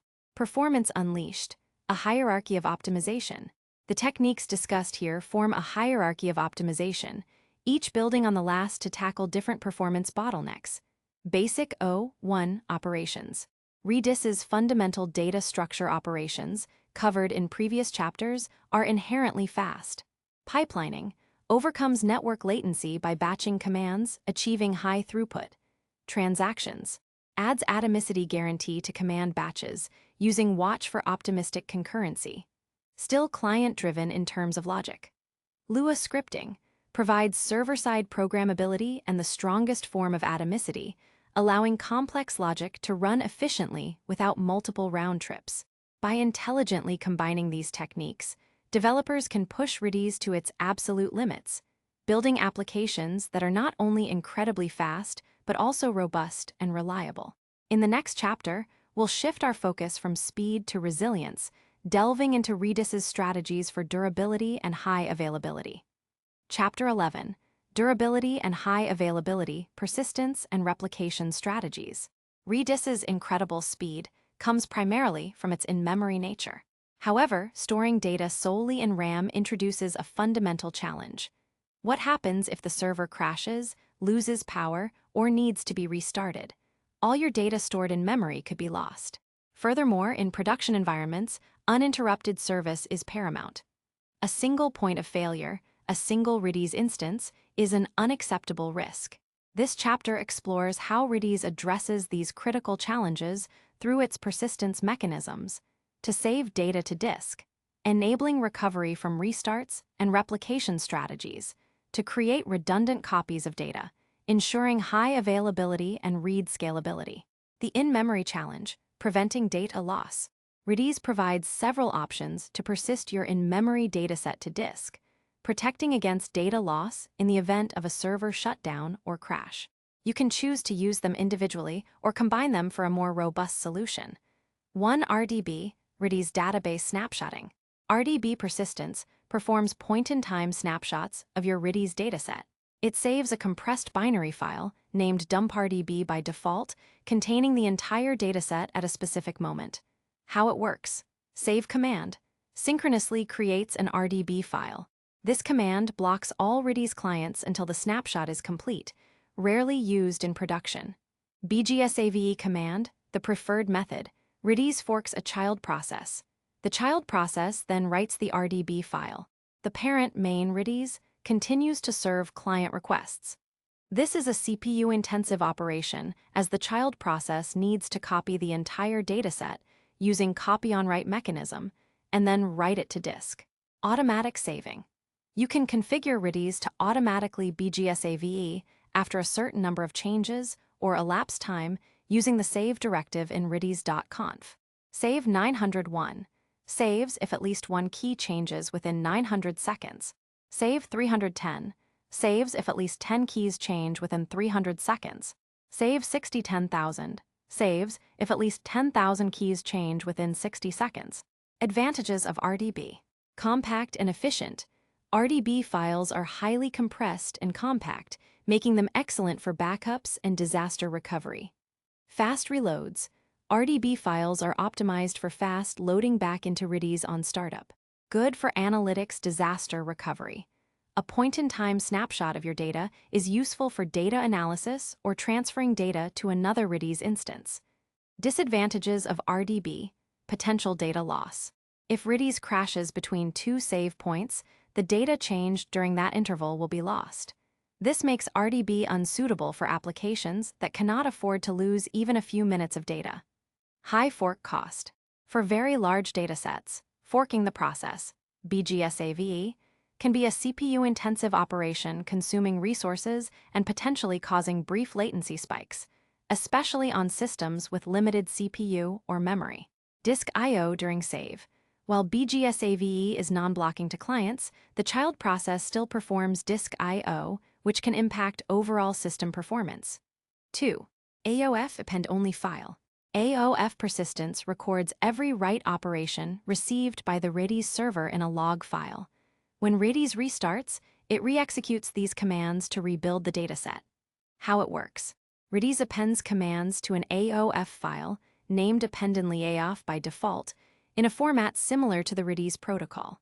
You configure the append sync directive to control how often Redis performs a file system fsync. Call to actually write the buffered append-only file data to disk.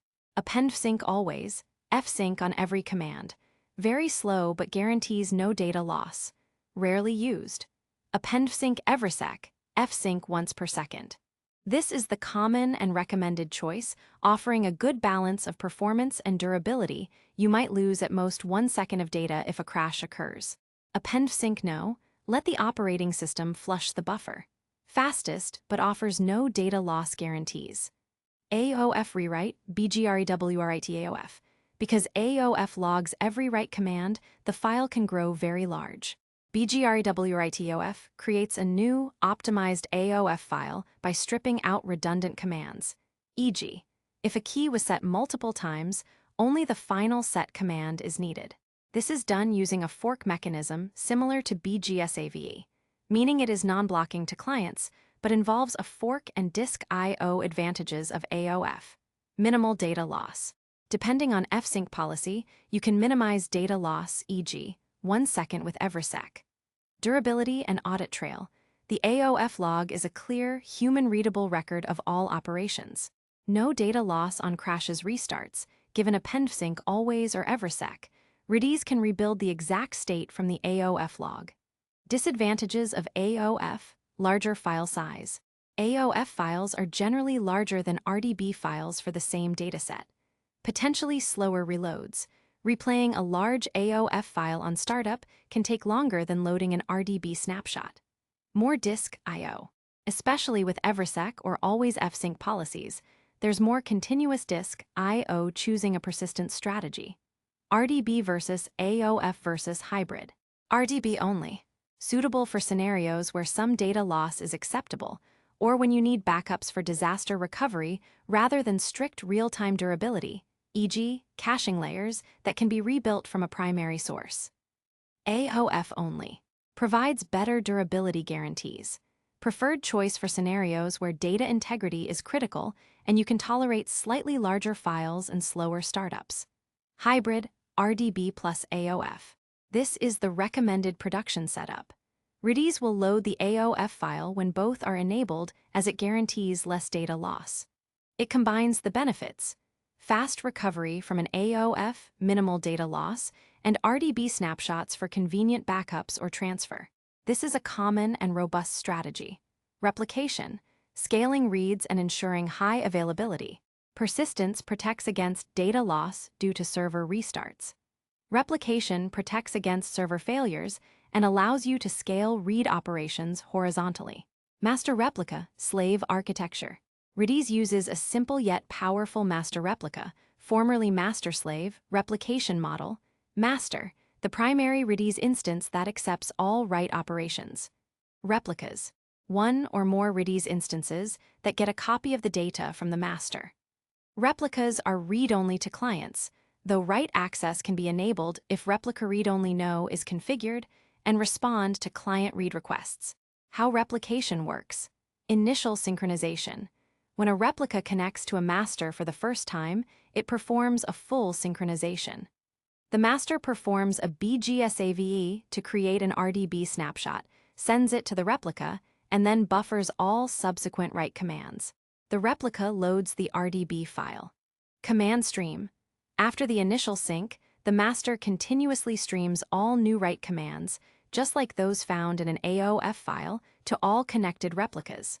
Replicas apply these commands to their datasets. Asynchronous by default, Redis replication is asynchronous. This means the master does not wait for replicas to acknowledge that they have received or processed commands before responding to the client.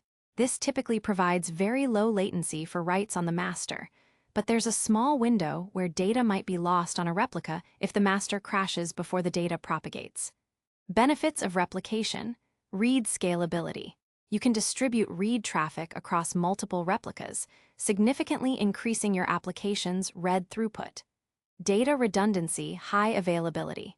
If the master fails, one of the replicas can be promoted to become the new master, minimizing downtime. Backups. Replicas can be used to perform BGSAVE operations without impacting the master's performance, providing safe points for backups. Challenges with replication. Read after write consistency. Due to asynchronous replication, there can be a small delay, replication lag, between a write on the master and when that write becomes visible on a replica. Applications must be designed to tolerate eventual consistency or use client-side logic to ensure reads are directed to the master when strong consistency is required. Single write endpoint. Even with multiple replicas, all writes must go to the single master, which can become a bottleneck. High availability, ensuring continuous service. Replication provides the building blocks for high availability, but to achieve automatic failover, where a failed master is automatically replaced by a replica, Redis needs assistance. 1. Redis Sentinel. Redis Sentinel is a distributed system that monitors Redis instances, manages automatic failover for masters, and provides client configuration discovery. How it works. You deploy a cluster of Sentinel processes, typically an odd number, e.g., 3, 5, or 7, for robust quorum. Sentinels continuously monitor your Redis master and replica instances. If a master instance fails, it's deemed SDOWN by an individual Sentinel, then ODOWN by a majority of Sentinels. Sentinels initiate an automatic failover process. They democratically elect a new master from the healthy replicas. The elected replica is promoted to master. Remaining replicas are reconfigured to replicate from the new master.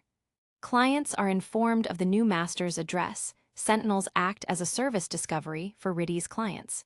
Benefits of Sentinel: automatic failover, minimizes downtime during master failures. Monitoring and notifications. Sentinels can notify administrators about Redis instance states. Client configuration provider. Clients connect to Sentinels to ask for the current master's address, abstracting away failover details. When to use Sentinel? For applications requiring automatic failover and high availability, typically with one master and several replicas. 2. Redis cluster. Redis cluster, introduced in Redis 3.0, is Redis's solution for automatic sharding and horizontal scalability. Instead of a single master, data is automatically partitioned across multiple master nodes. How it works: data is partitioned into 16,384 hash slots. Each master node in the cluster is responsible for a subset of these hash slots. Clients discover the cluster topology and send commands to the correct master node responsible for the requested key's hash slot. Each master node can have its own replicas, which automatically take over if the master fails, similar to Sentinel's role for individual shards. Automatic failover, rebalancing, and high availability are built-in features. Benefits of Redis cluster: horizontal scalability, write and read. Data is distributed, so write load is spread across multiple masters. Read load can be further distributed to their replicas. Automatic sharding: Redis handles data partitioning automatically. High availability: automatic failover as well as resharding capabilities. Fault tolerance: a cluster can survive a subset of node failures. When to use Redis cluster? When your dataset is too large to fit in a single Redis instance's memory. When your write throughput exceeds what a single Redis master can handle. When you need true horizontal scalability and partitioning. Choosing between Sentinel and cluster. Sentinel. Use Sentinel when your dataset fits into a single Redis instance's memory or a few independent ones, but you need high availability with automatic failover and read scaling. Cluster. Use cluster when your dataset or write-read traffic is so large that it requires distributing data across multiple Redis nodes. Conclusion of durability and high availability. Redis is far more than just an in-memory cache that loses data on restart. Through its powerful persistence options, RDB, AOF, and robust replication capabilities, master replica, Sentinel, cluster, Redis provides a comprehensive solution for ensuring data durability and continuous, high-performance operation in demanding production environments. Understanding these strategies is paramount for architecting resilient Redis-backed applications. In the next chapter, we will shift our attention from protecting data to efficiently managing the resource that powers Redis: memory. We'll explore how Redis uses memory, how to monitor it, and the crucial role of eviction policies. Chapter 12. Memory Management and Eviction Policies, Keeping Redis Healthy. At its core, Redis is an in-memory data store. This fundamental design choice is the secret to its blazing speed. However, managing memory effectively in an in-memory system is paramount. Improper memory management can lead to performance degradation, unexpected data loss, or even server crashes. This chapter will delve into understanding Redis's memory usage, how to monitor it, and critically, how Redis's eviction policies work to gracefully manage memory when limits are reached. Understanding Redis memory usage. Before diving into management, let's understand what contributes to Redis's memory footprint: your data. This is the obvious part, the actual keys and values you store. Keys. Even a short key name like user 123 consumes memory. Values. The data structures themselves, strings, hashes, lists, sets, sorted sets, consume memory based on their size and the number of elements they contain. Internal data structure overhead. As explored in previous chapters, e.g., SDS for strings, ziplist versus hashtable for hashes and lists, skiplist for sorted sets, each internal component has an associated memory overhead. While Redis optimizes for this, e.g., ziplist encoding, it's never zero. Overhead. Beyond your raw data, Redis needs memory for its internal operations. Main dictionary. The top-level hash table that maps your Redis keys to their corresponding data structures. AOF buffer. If AOF persistence is enabled, new write commands are buffered in memory before being written to the AOF file. Replication buffer. If your Redis instance is a master, it maintains an output buffer for each connected replica to stream replication data. Large numbers of replicas or high write loads can significantly increase this buffer. Client buffers. Each connected client has an input and output buffer. Very active clients or those with slow network connections can cause large output buffers if Redis generates responses faster than the client can consume them. Lua scripting engine. The Lua interpreter and any loaded scripts consume a small amount of memory. Fork, overhead, during BGSAVE or BGREWRITOF operations, which involve forking a child process, the copy-on-write cow mechanism can temporarily double the memory consumption as modified pages are duplicated by the OS. Monitoring memory. Redis provides excellent tools for monitoring its memory consumption. Info memory. This command is your primary source of truth. It provides detailed statistics, including used memory, total bytes allocated by Redis, used memory human, used memory in human-readable format e.g., 1.50 M, used memorious, resident set size, the amount of memory actually held in RAM by Redis according to the operating system. This is often higher than used memory due to fragmentation or cow pages. Memfragmentation ratio, ratio of used memorious to used memory. A ratio significantly above 1 e.g., 1.5, indicates high memory fragmentation. Max memory, the configured memory limit. Memallocator, the memory allocator used e.g. Gemalloc, Redis-CLI stats, provides a real-time stream of basic performance and memory metrics, useful for quick monitoring during load. External monitoring tools. Use tools like Prometheus, Grafana, or your cloud provider's monitoring services, e.g. AWS CloudWatch for Elasticache, for historical trends and alerts. Max memory configuration. Setting the limit. The max memory directive in Redis.conf is crucial. It tells Redis the maximum amount of memory, in bytes, it should use for your dataset. When this limit is reached, Redis needs a strategy to handle incoming writes, defined by max memory policy. Max memory bytes. Set this based on your available RAM. It's generally recommended to set max memory to less than your total system RAM, e.g., 50 to 70%, to allow for operating system, other processes, and fork, overhead.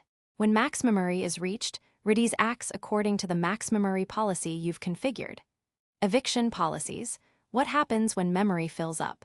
Max memory policy dictates how Redis deals with memory pressure. It tells Redis which keys to evict, delete, to make space for new data.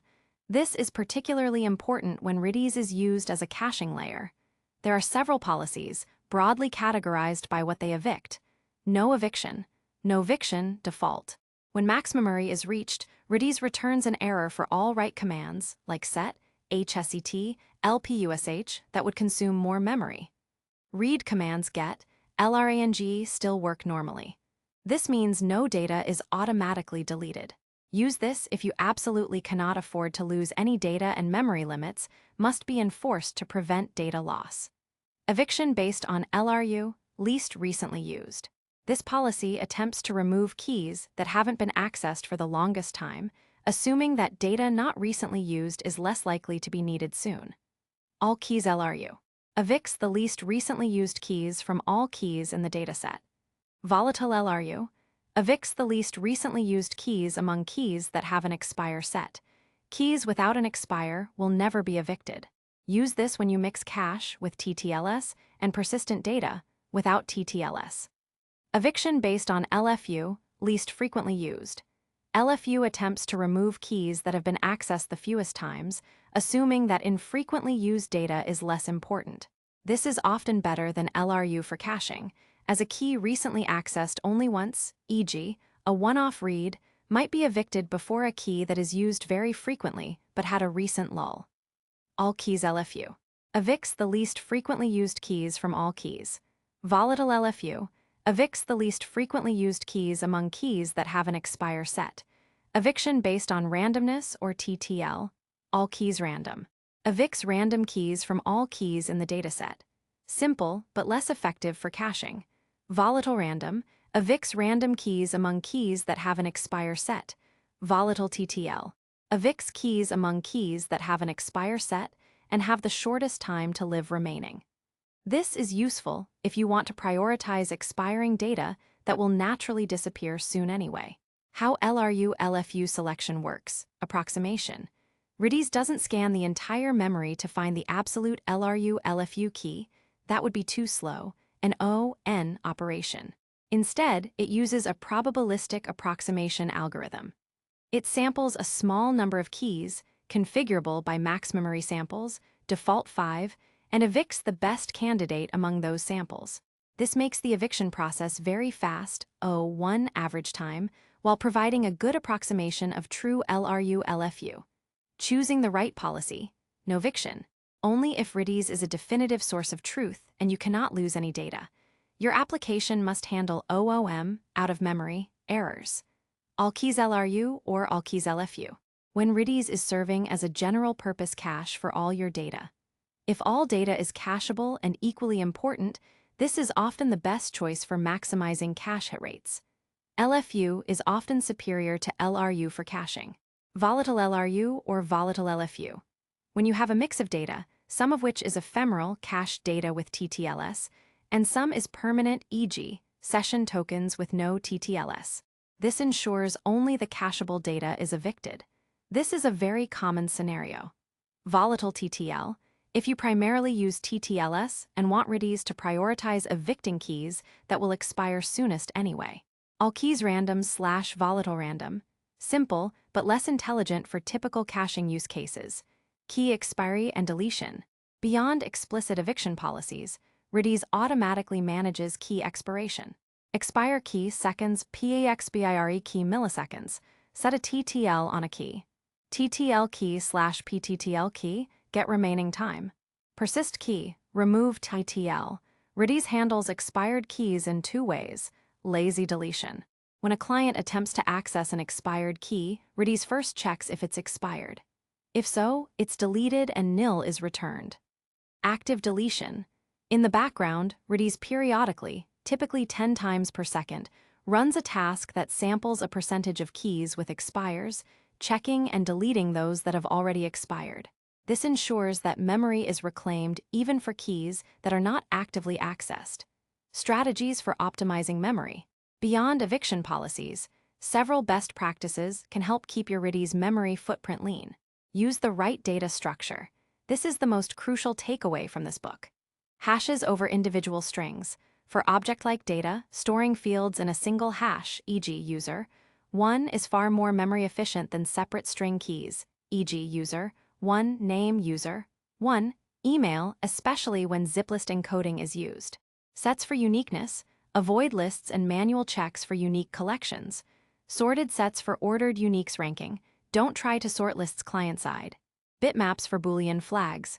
Extremely memory efficient for tracking presence-absence, 1 bit per entity. Hyperlog for unique counts, estimated. Fixed 12 KB regardless of cardinality. Streams for logs queues. Efficiently manage append-only event data. Leverage ziplist/inset encodings. By keeping your hashes, lists, and sorted sets small in terms of number of elements, and containing small elements, hashmax ziplist entries/value, listmax ziplist entries/bytes, zetmax ziplist entries/value settings in redis.conf. Redis can use its compact ziplist, or inset for sets of integers encoding, which saves significant memory. Shorten key names. Every byte in a key name contributes to memory consumption. For very large datasets, using shorter, descriptive keys can save a substantial amount of memory. E.g., U123, N instead of user, 123, name. Balance this with readability. Avoid very large individual values keys. As discussed in previous chapters, storing single strings that are hundreds of MBS in size or hashes sets lists with millions of entries can lead to increased memory usage. Higher fork costs during persistence. Higher network traffic and client-side memory usage during retrieval. Potential blocking of the Redis server during huge GET or HGETALL operations. Use Redis bigkeys. This command scans your database non-blocking and identifies the largest keys of each data type, helping you pinpoint potential memory hogs. Memory usage key. In Redis 4.0 and later, this command helps you inspect the memory usage of a specific key and its value. This is incredibly useful for debugging. Choose a good memory allocator. Redis often compiles with Gemalloc by default, which is known for its efficient memory management and reduced fragmentation. Ensure your Redis instance is using an optimized allocator. Fragmentation. Memory fragmentation ratio, memfragmentation ratio, is an important metric. Ratio 1 indicates fragmentation. The OS sees Redis using more memory, used memorious, than Redis itself thinks it's using used memory. This means there are holes in memory from past deallocations that new allocations can't perfectly fill. Ratio 1.5 can be problematic. It suggests Redis is using 50% more physical memory than it needs. Reason: fragmentation can occur due to the underlying memory allocator and Redis's continuous allocation and deallocation of differently sized chunks of memory, e.g., when keys are updated, extended, or deleted. Mitigation: the primary way to combat fragmentation is to restart the Redis server. If you are using Redis persistence, AOF-RDB, and replication, this can be done without data loss. Conclusion of memory management. Memory is the lifeblood of Redis. Effectively managing it is not just about setting a max memory limit. It involves a holistic understanding of how Redis consumes memory, how its internal data structures behave, and how to choose the right eviction policies for your workload. By being mindful of key design, selecting appropriate data structures, and monitoring your instance, you can ensure your Redis deployment remains healthy, performant, and cost-effective. In our next chapter, we'll shift gears slightly to highlight common mistakes and anti-patterns that developers often fall into when working with Redis. Chapter 13: What Not to Do, Common Pitfalls and Anti-Patterns. Throughout this book, we've explored the immense power and versatility of Redis, delving into its diverse data structures and advanced functionalities. We've seen how Redis can be a game-changer for speed and scalability in various applications. However, like any powerful tool, Redis can be misused. Misunderstanding its core principles or applying patterns meant for traditional databases can lead to performance bottlenecks, memory exhaustion, data loss, or system instability.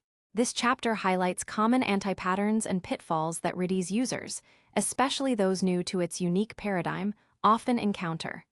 Avoiding these mistakes is as crucial as understanding the best practices. 1. Big keys. The silent performance killer. Problem: storing very large values in a single Redis key can lead to significant problems. High memory consumption. A single key consuming hundreds of megabytes, or even gigabytes, impacts overall memory availability. Performance bottlenecks. Network latency. Retrieving a large key means transferring a massive amount of data over the network, which can block other operations if the client's network is saturated. Blocking operations. Operations on big keys, e.g., get a large string, HGTALL on a hash with millions of fields, SMEMBARS on a large set, consume significant CPU time within Redis's single thread. This can cause temporary freezes, latency spikes for all other clients. Replication persistence impact. BGSAVE and BGREWRIEOF use copy on write. If a large key is modified between forks, the entire modified page, which might contain a large part of the big key, has to be duplicated, potentially doubling memory usage temporarily. Replication also involves transferring these large keys. Client buffers. Clients need to allocate large buffers to receive these big keys, which can exhaust client-side memory. Anti-pattern examples. Storing an entire user's activity log or a full web page's HTML in a single Redis string. A single hash with millions of fields, e.g., product details for every product in a huge catalog under one key.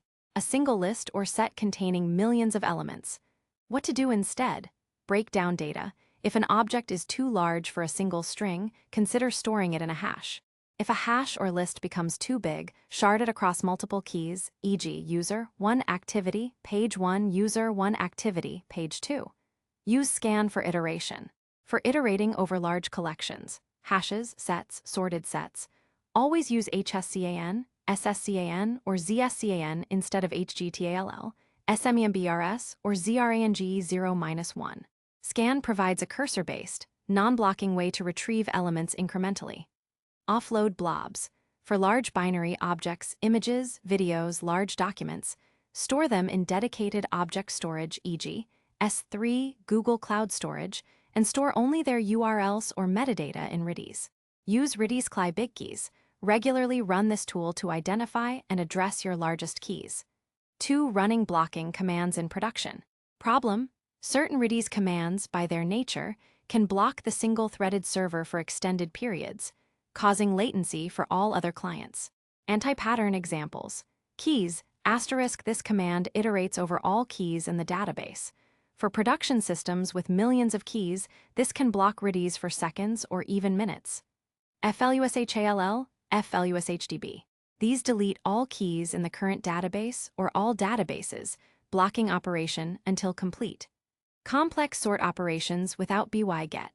If sorting a long list involves complex external data or sorting by lexicography on large keys.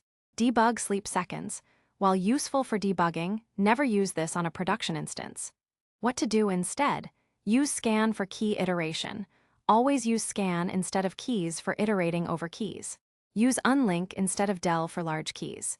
If deleting a very large key, e.g., a huge list or hash, del will block while it frees the memory. Unlink performs the memory freeing asynchronously in a background thread, preventing blocking. Scheduled maintenance. If FLUSHALL, FLUSHDB is absolutely necessary, do it during scheduled downtime or a maintenance window. Monitor SLOWLOG. Regularly check the SLOWLOG, configured via slowloglog slower than and slowlogmaxlen in redis.conf, to identify commands that are taking too long. 3. Ignoring network latency, underutilizing pipelining/Lua. Problem: sending commands one by one, waiting for each response, severely limits throughput even on a fast Redis instance. Anti-pattern examples. A loop that issues set, then get, then SADD, etc. in separate network calls. A large number of HMGET, HMSET, or MGET, MSET commands for related data that could be handled in a single shot. What to do instead? Always use pipelining. For any batch of commands, even if they are unrelated, pipeline them to reduce RTT. Most Redis client libraries make this easy. Leverage MSET, HMSET, MGET, HMGET for operations on multiple strings or multiple fields within a hash. Utilize Lua scripting for complex atomicity. For operations that require conditional logic or multiple steps that must be atomic and performed server-side without multiple round trips. 4. Over-reliance on Redis as a primary database.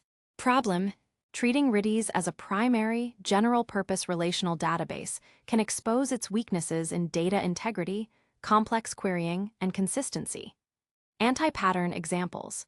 Storing all application data in Redis without a robust persistence layer, AOF, RDB, and backup strategy. Assuming strong ACID guarantees like a relational database. Redis's transactions are atomic, but not fully ACID compliant with rollback on errors. Trying to perform complex joins or aggregation queries that require scanning large portions of the dataset. What to do instead? Understand Redis's strengths. Redis excels as a cache, a message broker, a real-time analytics engine, a session store, or a task queue. It's fantastic for specific data patterns. Pair with persistent data stores. For critical data that needs full ACID compliance or complex querying capabilities, use Redis in conjunction with a relational database, PostgreSQL, MySQL, or a robust NoSQL database, MongoDB, Cassandra. Redis serves as the high-speed operational layer or cache. Implement robust persistence. Ensure AOF, preferably Eversec and RDB, are properly configured and backed up for any data that is exclusive to Redis and must survive restarts. 5. Inefficient memory management, ignoring max memory and eviction. Problem: allowing Redis to grow indefinitely or using an inappropriate max memory policy can lead to out-of-memory errors, performance degradation, and data loss. Anti-pattern examples. Not setting max memory at all, risking the Redis process being killed by the OS for consuming too much memory. Using noviction policy when Redis is primarily a cache, leading to write failures when the limit is reached. using all keys LRU when some data has no TTLS and needs to be persistent, causing critical data to be evicted. Not understanding the memory overhead of keys SDS, internal data structures, ziplist Vs, hash table and fork operations. What to do instead? Set max memory. Always configure max memory to a sensible value, e.g., 50 to 70% of available RAM. Choose the right max memory policy, based on whether Redis is used as a full cache, a mixed store, or strictly non-evictable storage. Volatile LRU or volatile LFU are common for caches that also preserve some data. Monitor info memory. Regularly check memory usage, fragmentation, and ensure your eviction policy is working as expected. Use memory-optimized data structures. As detailed in previous chapters, use hashes for objects, bitmaps for Boolean arrays, and ziplist-friendly sizes where possible. 6. Lack of persistence and backup strategy. Problem: assuming data in Redis is inherently persistent, or having a persistent strategy without a backup plan. Anti-pattern examples: running Redis without AOF or RDB enabled. Having RDB AOF enabled, but not regularly backing up the persistence files to off-site storage. Not periodically testing your data restoration process from backups. What to do instead? Enable persistence. Always enable a robust persistence strategy, ideally AOF Eversec combined with RDB for backups. Implement backup procedures. Automate regular backups of your AOF RDB files to a separate, durable storage system, e.g., S3, Google Cloud Storage. Test restores. Periodically verify that you can successfully restore your data from backups. 7. Exposing Redis to the internet directly. Problem: leaving a Redis instance directly accessible from the public internet without proper security measures. Anti-pattern examples: running Redis on default port 6379, bound to 0.0.0.0 or a public IP without any firewall rules. Not setting a strong require password. Not enabling TLS SSL encryption for client-server communication. What to do instead? Firewall rules. Restrict Redis access to only trusted IP addresses, e.g., your application servers, administrative IPs. Bind to localhost/private IP. Configure Redis to bind only to 127.0.0.1 or a private network interface if possible. Strong password. Always set a strong require password. TLS SSL. Enable TLS, if supported by your Redis version client, for encrypted communication. Use private networks. Deploy Redis within a private network or VPC where it cannot be accessed directly from the public internet. Managed services. Cloud-managed Redis services often handle much of this security burden for you. 8. Long-running Lua scripts.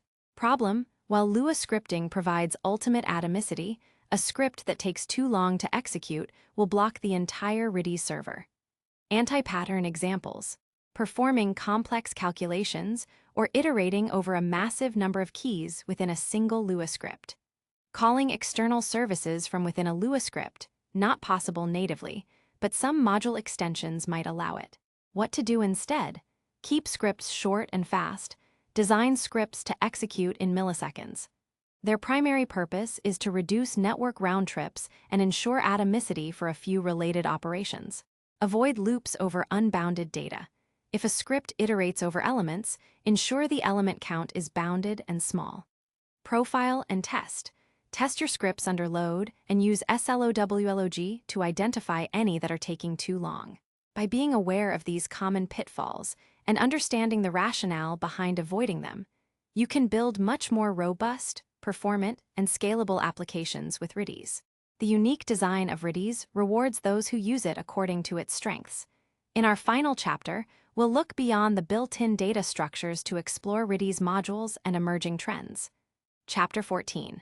Beyond the basics, exploring Redis modules and future trends. Throughout this book, we've taken a deep dive into Redis's core data structures, understanding their internal mechanics, performance characteristics, and optimal use cases.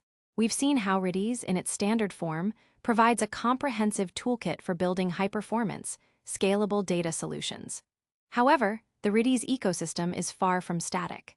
A significant evolution in recent years has been the advent of Redis modules, which fundamentally extend Redis's capabilities, transforming it into an even more versatile platform. Coupled with ongoing developments and cloud integrations, Redis continues to adapt and grow. This final chapter will briefly introduce the world of Redis modules, highlighting how they empower Redis to tackle entirely new problem domains. We'll also touch upon broader trends in the Redis ecosystem, reflecting on its continued relevance and future trajectory. Introduction to Redis modules, extending Redis's core functionality. Redis modules are dynamic libraries that can be loaded into the Redis server at startup.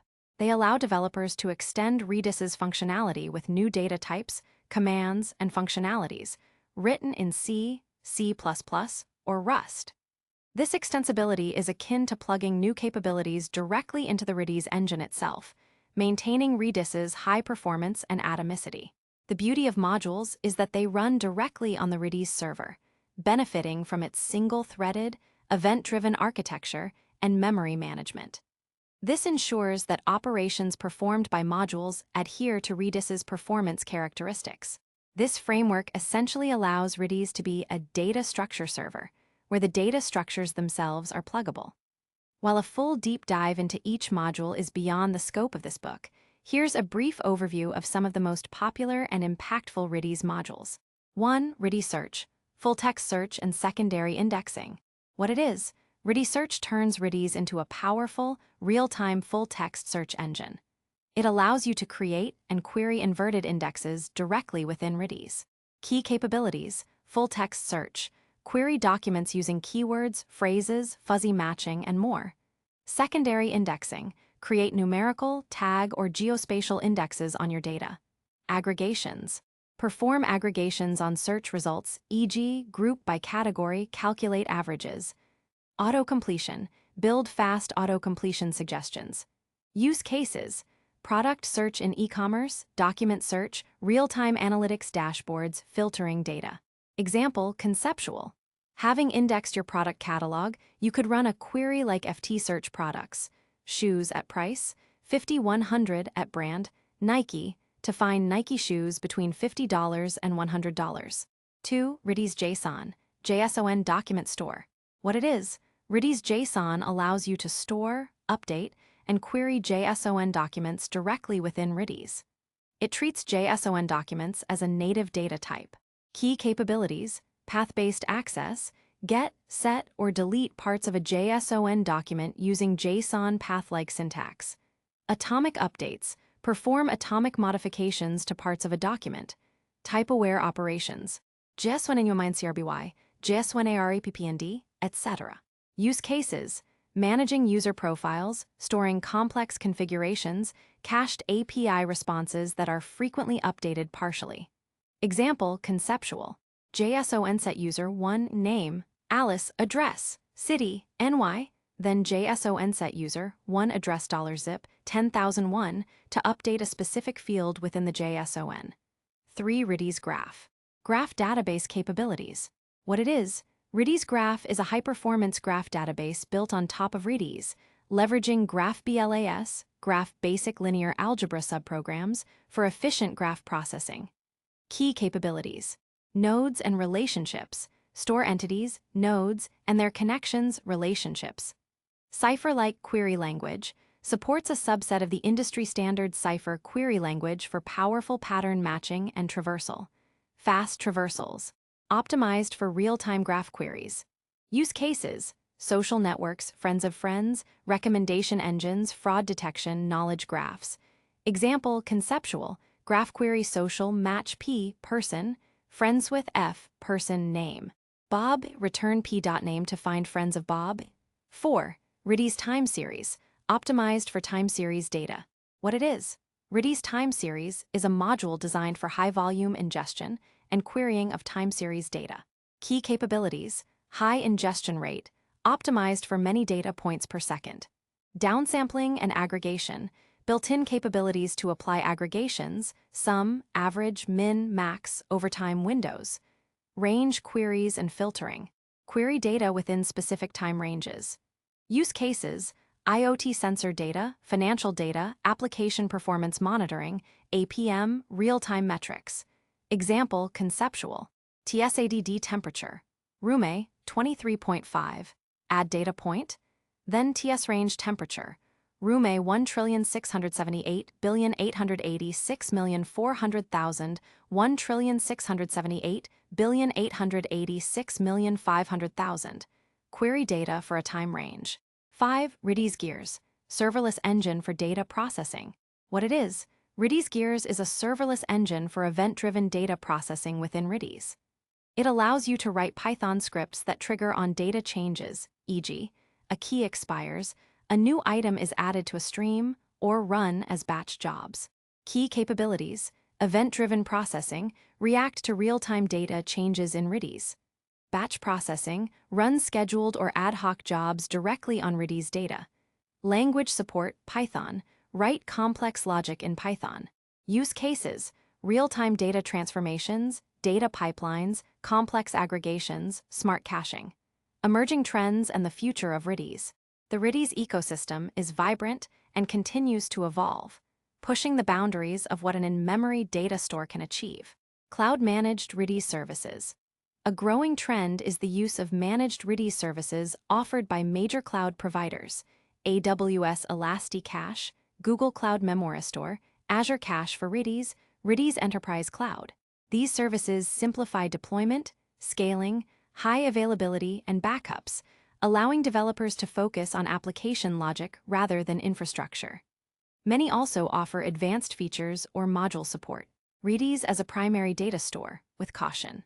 While historically Redis was often seen purely as a caching layer, the enhanced durability through AOF, Append Sync Eversec, and the robustness of Redis cluster make it a viable primary data store for specific datasets, particularly for highly transactional or real-time operational data where the Redis data models align with application needs. It's crucial, however, to pair this with a solid backup and disaster recovery strategy. Performance continues to be a focus. Despite already being incredibly fast, the Redis core development team continuously works on performance optimizations, memory efficiency, and new features to enhance its capabilities, such as more concurrent operations in Redis 7 with sharded pub/sub and other architectural improvements. Community and open source. Redis remains a strong open source project with a large and active community. This ensures continuous innovation, extensive documentation, and a wealth of shared knowledge and best practices. Integration with data ecosystems. Redis is increasingly viewed not just as a standalone database, but as a powerful component within larger data architectures, often integrating with tools like Apache Kafka for streaming, Apache Spark for big data processing, and various relational and NoSQL databases. Conclusion: unlocking performance and scalability.